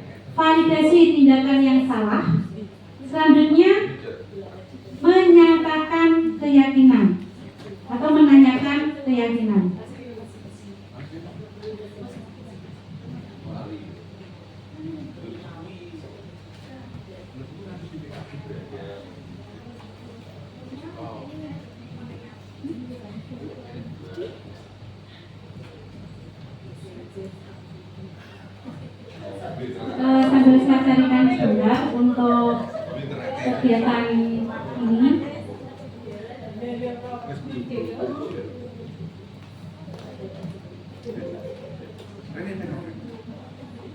Karena internetnya agak mati, ini belum bisa saya tayangkan. Langsung aja ke slide selanjutnya. Langkah yang pertama yaitu menstabilkan identitas Bapak Ibu.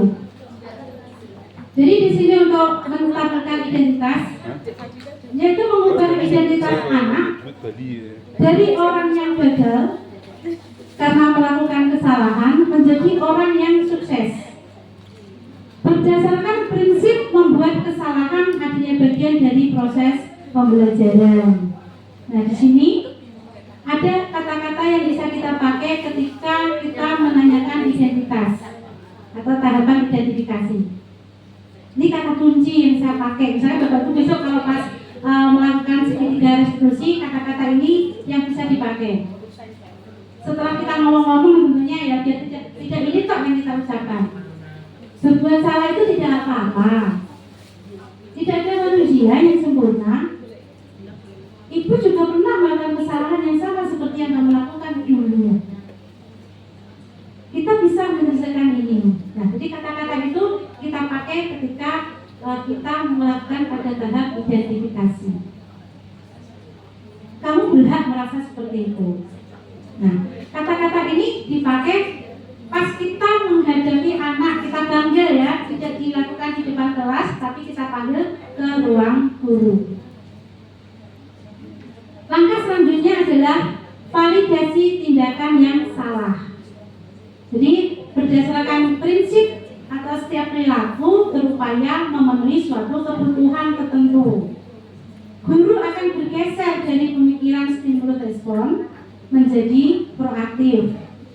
Dengan apa? Dengan mengenali dan mengakui kebutuhan murid, akan memperbaiki hubungan dengan murid. Nah, pada kegiatan validasi tindakan yang salah di sini, apa kata-kata yang bisa Bapak Ibu pakai? Ini, apa yang kita percaya sebagai keyakinan kelas? Ini kurang keyakinan. Apa nilai-nilai umum yang kita telah sepakati? Apa bayangan kita tentang kelas yang ideal? Nah, kata-kata itu bisa kita tanyakan setelah kita melakukan identifikasi masalah. Pas kita tanya, tentu anak akan menjawab apa yang kita berikan pertanyaan. Terakhir, untuk segitiga restitusi yang terakhir yaitu menanyakan keyakinan. Di sini ketika menanyakan keyakinan, murid akan diberi pertanyaan-pertanyaan bermakna. Untuk apa? Untuk memunculkan motivasi secara intrinsik. Selanjutnya, mampu mengaitkan keyakinan dengan tindakan yang salah. Misalkan di kelas si Iqbal itu kan tidur ya, ini sebagai contoh. Si Iqbal tidur di kelas. Kita nggak usah memarahi langsung di kelas, tapi kita ajak Iqbal berbicara di ruang kelas atau di luar ya. Misalkan dipanggil di ruang guru. Dan setelah itu bersama tanya, Iqbal, kenapa kamu melakukan itu? Kan dia kan menjawab, harusnya apa? Semua orang mesti melakukan seperti itu, tapi kan ada alasannya. Mungkin si Iqbal terus tanya, jawab, saya bermain game Bu, sampai lupa waktu, sehingga tidurnya sampai jam 2. Otomatis saya bangun kesiangan. Itu kan berarti identifikasi kesalahan. Selanjutnya tadi yang sebelumnya ini apa? Tindakan yang salah. Bapak Ibu juga menanyakan hal-hal yang ada di kata kunci seperti ini. Apa nilai umum yang sepakati? Kemudian bisakah Iqbal untuk mengubah perilakunya? Bisa Bu, ya seperti itu nih. Terus terakhir kita tanya, kamu kalau berbuat seperti itu, kira-kira keyakinan kelas mana yang tidak kamu tepati? Jawaban situ apa mungkin? Tidak disiplin waktu Bu. Pertanyaan dari gurunya selanjutnya, bisakah kamu memperbaiki diri? Bisa Bu. Dengan langkah apa? Terus dia kan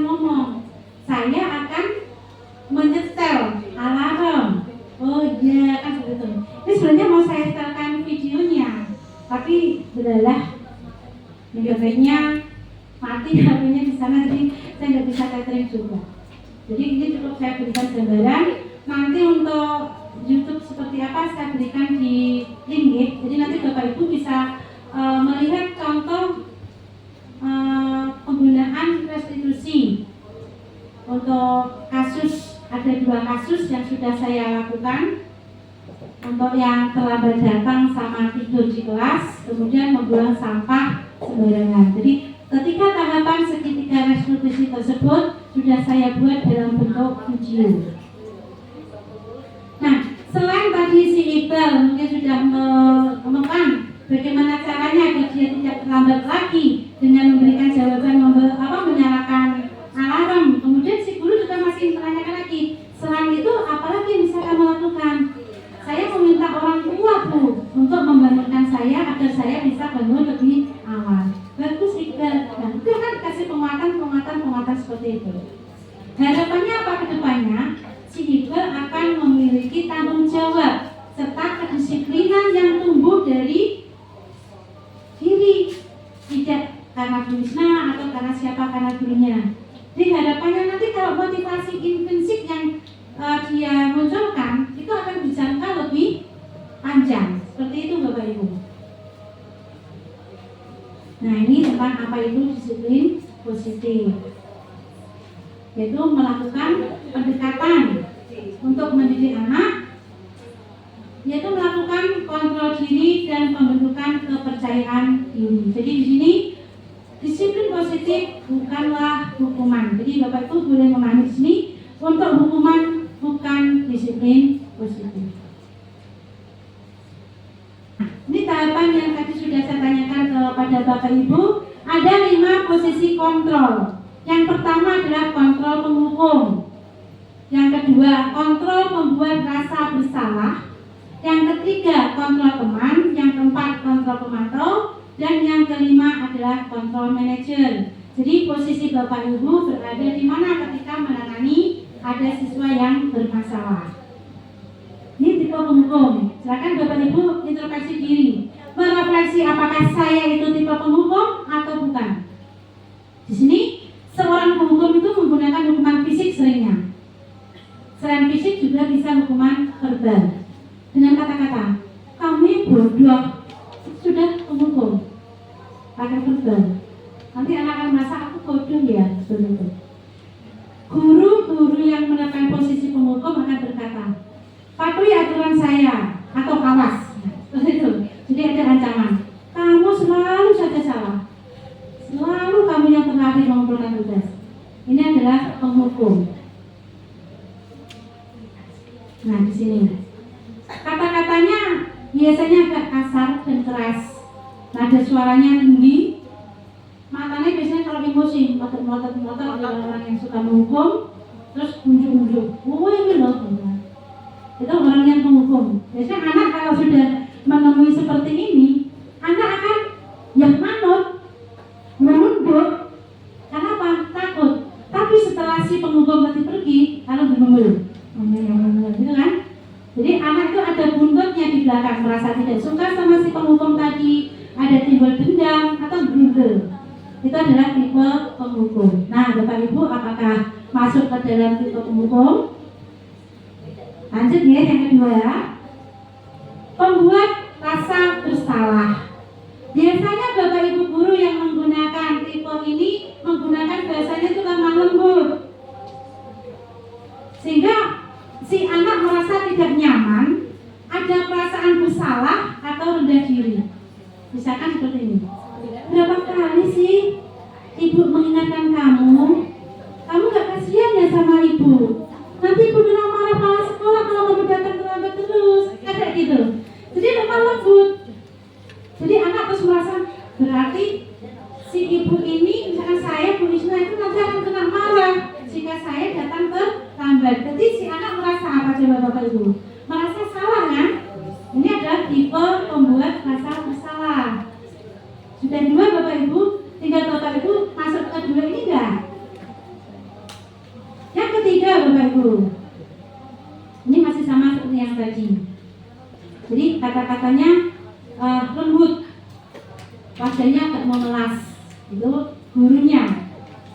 Jadi kalau sudah seperti itu kondisi gurunya memelas, anak akan merasa dirinya itu sangat berdosa karena membuat ibu guru atau bapak gurunya itu dimarahi oleh orang lain seperti itu.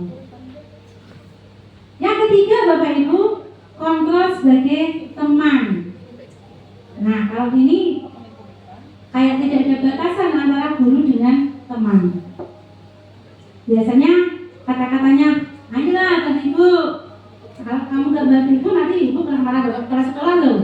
Santai aja bu. Nah, anaknya juga akan menjawabnya dengan bahasa seperti teman, beres, nanti saya bantu bu. Beres, nanti saya akan berubah bu. Jadi bahasa yang dipakai antara guru dengan teman pun, antara guru dengan murid, ya seolah-olah kayak teman biasa seperti itu Bapak Ibu. Nah, sudah berapa tadi Bapak Ibu? 1? Ayo apa tadi? Pembuku. Yang kedua, membuat rasa bersalah. Yang ketiga, teman. Masih ada berapa lagi? 2. Yang 2, nih. Ini kata-katanya tadi sudah sambil senyum-senyum atau apa. Jadi kayak antara siswa dengan guru itu konco gitu. Tidak ada batasan. Jadi anak memang senang merasa akrab dengan gurunya. Boleh apa tidak Bu? Tapi boleh nggak ini? Nah, lanjut bacanya di sini. Ini termasuk dampak yang positif. Hanya saja, nah ada kata-kata hanya itu biasanya ada buntut itu ya. Hanya saja di sisi negatif murid menjadi tergantung pada guru tersebut. Bila ada masalah, dia merasa bisa mengandalkan guru untuk membantunya. Akibat lain dari posisi sebagai teman, si Adi tadi yang merasa terlambat akan berbuat sesuatu bila yang menyuruh guru tersebut. Tapi kalau yang menyuruh bukan gurunya, dia tidak akan melakukan hal seperti si guru yang tadi. Gitu Bapak Ibu. Jadi kayak anak tuh yang milih yang tadi gurunya sebagai teman, dia mau menuruti. Tapi kalau gurunya yang lain yang menyuruh, tidak akan mau. Itu kontrol sebagai teman. Yang keempat, kontrol pemantau Bapak Ibu. Posisi pemantau berdasarkan pada peraturan-peraturan yang ada. Jadi dia bersifat memantau. Misalkan di sini ada yang ini ya. Misalnya ini masih Adi yang pertama dari sekolah. Sebagai seorang pemantau dia berkata gini, adanya datar ya, dan formal. Adi, tahukah kamu jam berapa sekolah itu dimulai? Jadi jawab jam 7.15 Bu. Nah seperti itu. Berarti kamu terlambat berapa menit? 15 menit Bu. Kalau kamu datang terlambat, apa yang harus kamu lakukan? Nah ini adalah sebagai pemantau. Jadi mengingatkan peraturan-peraturan ataupun keyakinan yang ada. Jadi konsekuensinya ada. Tadi konsekuensi ya, bukan hukuman ya. Jadi kalau si Adi terlambat, konsekuensinya apa? Itu sesuai dengan peraturan atau tata tertib yang ada di sekolah. Terus sebagai pemantau, hasilnya bagaimana dengan murid? Murid memahami konsekuensi yang harus dijalankan karena telah melanggar peraturan atau kesepakatan atau keyakinan kelas. Nah, guru di sini tidak menunjukkan emosi karena sudah ada. Nek iki salah, jawabannya iki. Kan gitu nih. Kalau anak tidak datang tepat waktu, maka anak harus ini yang dilakukan. Anak tidak membuat PR, ini yang dilakukan. Itu namanya pemantau. Terus tidak usah mikir jawaban. Semuanya sudah ada. Anak sudah tahu konsekuensi apa yang harus dia lakukan. Seperti itu Bapak Ibu. Nah, Bapak Ibu mana nih yang 4? 1, 2, 3, atau 4? Atau yang terakhir? Yang terakhir ini adalah posisi control manager. Ini posisi yang terakhir, yaitu posisi yang mendukung murid melakukan restitusi dan mendorong murid menemukan motivasi internalnya. Nah, di video nanti Bapak Ibu bisa melihat keterkaitan antara posisi control manager serta dampaknya bagaimana. Nah, ini untuk kata-katanya juga sudah ada di sini. Apa yang harus dilakukan? Nah, posisi yang paling bagus di antara kelima posisi posisi manajer yang terakhir. Jadi di sini menggunakan segitiga restitusi. Jadi untuk yang baiknya kita selain menggunakan posisi manajer, kita rangkai dengan posisi pemantau seperti itu. Nah ini untuk ciri-ciri manajer. Jadi murid diajak menganalisis kebutuhan dirinya maupun kebutuhan orang lain. Jadi di sini hanya sebagai penekanan, bukan pada kemampuan membuat konsekuensi, namun berkolaborasi dengan murid bagaimana memperbaiki kesalahannya. Jadi bukan guru yang menentukan murid itu harus bagaimana, tapi dia sendiri dengan menggali pertanyaan-pertanyaan yang ada. Nih, katanya apa? Apa yang kita yakini? Jadi di awal tahun tadi kan sudah membuat keyakinan kelas. Dia melanggar yang mana? Anak yang menjawab. Misalnya tadi waktu tidur ya, kasih signal misalkan. Apa yang kita yakini? Disiplin Bu, dapat signal. Apakah kamu meyakininya? Iya. Jika kamu meyakininya, apakah kamu bersedia memberikannya? Bersedia Bu. Jika kamu memperbaiki ini, apa yang menunjukkan dirimu? Saya kurang disiplin. Setelah ini saya berjanji untuk melakukan disiplin. Dengan cara apa? Untuk memiliki diri dengan ini. Seperti itu Bapak Ibu langkah-langkahnya. Jadi yang menentukan langkah apa yang harus dilakukan ketika anak membuat kesalahan adalah si anak sendiri. Jadi anak akan merasa apa? Merasa dihargai karena dia bisa bercurah pendapat. Dia itu butuh pengakuan Bapak Ibu.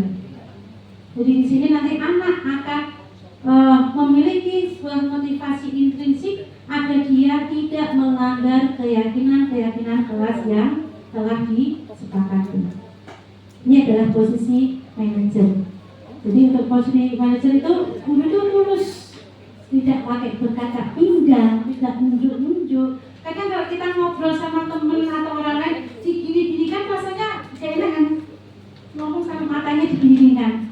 Wah kamu itu loh, rasanya kan sudah tidak nyaman. Tapi kalau posisi manajer di sini, guru akan berkata ramah dan tulus. Jadi anak merasa tidak dihakimi, anak merasa dihargai meskipun dia melakukan suatu kesalahan. Seperti itu. Nah, dari 5 posisi kontrol ini nanti bisa Bapak Ibu renungkan. Dari kelimanya itu mana yang paling cocok untuk Bapak Ibu terapkan. Karena saya yakin mungkin besok pagi pun anak sudah ada yang melanggar kesepakatan kelas. Baru ditulis misalkan ya, baru ditulis dilanggar. Nah ini praktek apa yang saya sampaikan hari ini langsung dipraktekkan segitiga restitusi. Mungkin mungkin 1 bulan yang akan datang saya main-main ke setiap kelas untuk PR wali kelasnya. 1 bulan cukup ya untuk membuat keyakinan kelas rapi terpampang di papan atau di dinding ya. Nanti kan saya tuliskan juga di grup juara tugas wali kelas baru. Mungkin untuk tahun kemarin belum ada. Karena ini tanggung jawab saya juga untuk mengontrol dari setiap kelas. Jadi tata tertib itu jelas yang membuat tata tertib adalah sekolah. Tapi kalau keyakinan kelas yang membuat siapa Bapak Ibu tadi? Ayo, siswa, bukan wali kelas nih. Siswa yang membuat keyakinan kelas. Wali kelas itu hanya sebagai fasilitator, si ngumpul-ngumpul ke. Setelah itu kan dibuat kesepakatan. Nah, ini saya beri waktu maksimal 1 bulan. Jadi nanti tugas Bapak Ibu, mungkin nanti malam saya baginya. Wali kelasnya siapa saja, itu langsung besok pagi cus ke kelas masing-masing. Ketika masuk ke kelas, langkah yang pertama selain pengenalan dengan wali kelas adalah pembuatan atau penyusunan keyakinan kelas. Jika hari itu atau hari berikutnya nanti ada siswa yang melanggar keyakinan kelas, saya mohon Bapak Ibu untuk mendokumentasi kegiatan segitiga restitusi yang sudah saya sampaikan. Jadi untuk penanganan pelanggaran keyakinan kelas bukanlah tugas guru BK saja, tapi adalah tanggung jawab kita sebagai warga sekolah. Begitu ya Bapak Ibu ya? Nah, ini sudah sampai ke 5 posisi kontrol. Ini contoh dulu saya melakukan, tapi ini masih bersama-sama, saya ambil di luar gitu. Yang ngobrol kali ini sebagai teman, ya, ini sebagai teman dan pemantau. Ini saya coba. Ternyata ya anak menjawab, mereka menjawab apa yang kita tanyakan. Kali bukan rekayasa Bapak Ibu. Ini terjadi ketika setelah saya mempelajari disiplin positif dari PMN, malamnya itu selesai, pagi kena masalah. Anaknya ya itu saja. Aktor dari kelas 9A. Bapak Ibu yang mengajar di kelas 9A tentunya akan hafal dengan ke-6 siswa yang sangat spesial. Jadi saya tidak menghukum, saya tanya kesalahan, bukan kesalahan tapi keyakinan kasar apa yang dia lakukan dan bagaimana cara memperbaikinya. Ini, cuman saya belum mendapatkan keseluruhan dari apa tadi semuanya itu langsung ke disiplin positif. Jadi kegiatan restitusi yang saya lakukan ada yang terlewat. Nah ini setelah itu saya bertemu atau berkonsultasi dengan guru BK. Ini kasusnya beda lagi Bapak Ibu. Jadi satu hari itu ada 2 kasus langsung di hari yang sama. Kalau yang ini adalah kasus bully orang tua. Jadi nama bapaknya itu dipakai manggil anaknya. Nesu, gelut akhirnya. Gelut jontok-jontokan teman. Tapi selesai masalahnya, akhirnya sudah selesai ya dengan cara menggunakan segitiga restitusi tersebut. Hanya berani. Terima kasih Bapak Ibu semuanya yang telah mau berbagi dengan saya dalam menyampaikan materi budaya positif.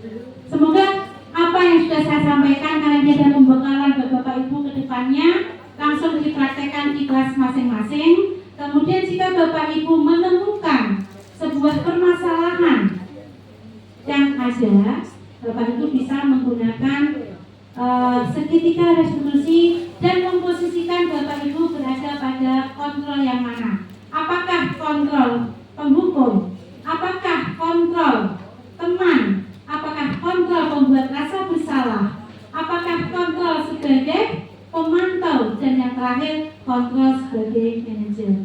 Harapannya Bapak Ibu bisa menggunakan kontrol manajer maupun dan kontrol pemantau. Mungkin ada yang ingin bertanya lebih dulu sebelum praktek besok. Ada yang ingin ditanyakan? Atau sudah jelas? Sudah jelas. Ya, monggo Mbak.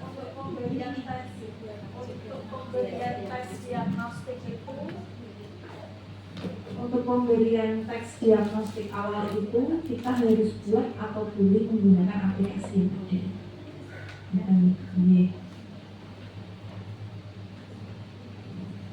Oke, untuk tes diagnostik awal Bapak Ibu bebas boleh menggunakan aplikasi yang sudah ada atau membuat sendiri. Intinya nanti di dalam pembuatan RPP, kalau membuat aplikasi ada linknya masukkan. Jadi RPP-nya berbunyi, kan untuk kegiatan inti misalkan atau kegiatan individual memberikan teks diagnostik pada link. Tapi kalau misalkan menggunakan sendiri, sulit terlampir. Jelas sih? Ada lagi Bapak Ibu?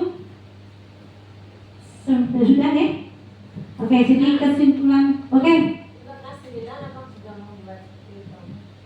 Semua Bapak Ibu, semua membuat tes diagnostik. Kecuali kalau kelas 7 memang sudah difasilitasi dari kurikulum kemarin. Jadi pihak kurikulum sudah membuatkan tes, ada 4 tes.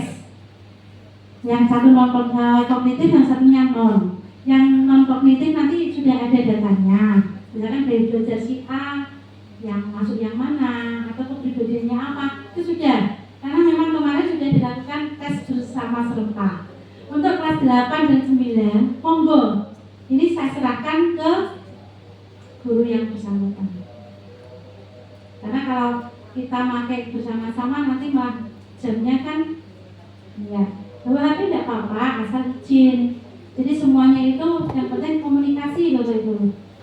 Jadi jangan terus mematikan mulai ke bawah nanti. Kalau saya pribadi saya tuh setuju memakai HP, tetapi harus diawasi dan didampingi. Karena kita tahu kan anak itu jangan disamakan seperti kita waktu SD atau SMP, karena membangun HP ketika saya ya. Jadi kan pendidikan itu kan harus menuntun, sesuaikan dengan kodratnya. Kodrat apa? Kodrat alam sama kodrat zaman. Sekarang zamannya HP dilarang. Kan seperti itu. HP itu bagus untuk pembelajaran. Anak bisa kok diajak bermain, misalkan membuat apa, pakai internet, ya kan? Daripada melukis kan gitu. Jadi kita harusnya menyesuaikan dengan abad 21 yang katanya era digital, tapi masih jadul loh, kertas terus. Kan kayak gitu Bapak Ibu. Cuman ya kita harus pandai-pandai memilihnya. Pemanfaatan HP itu ya harus sesuai dengan yang kita inginkan, jangan terus dipakai penyamanannya. Jadi pandai-pandai Bapak Ibu ketika meminta anak untuk menggunakan HP. Begitu nih? Ada pertanyaan lagi? Oke, sebelumnya dan sejujurnya saya ucapkan terima kasih atas waktu dari Bapak Ibu semuanya. Mungkin dari jam berapa tadi sampai sore ini, kurang lebihnya saya mohon maaf. Kita tutup dengan bacaan hamdalah bersama-sama. Alhamdulillahirobbilalamin. Assalamualaikum warahmatullahi wabarakatuh. Waalaikumsalam warahmatullahi wabarakatuh. Terima kasih Bapak Ibu.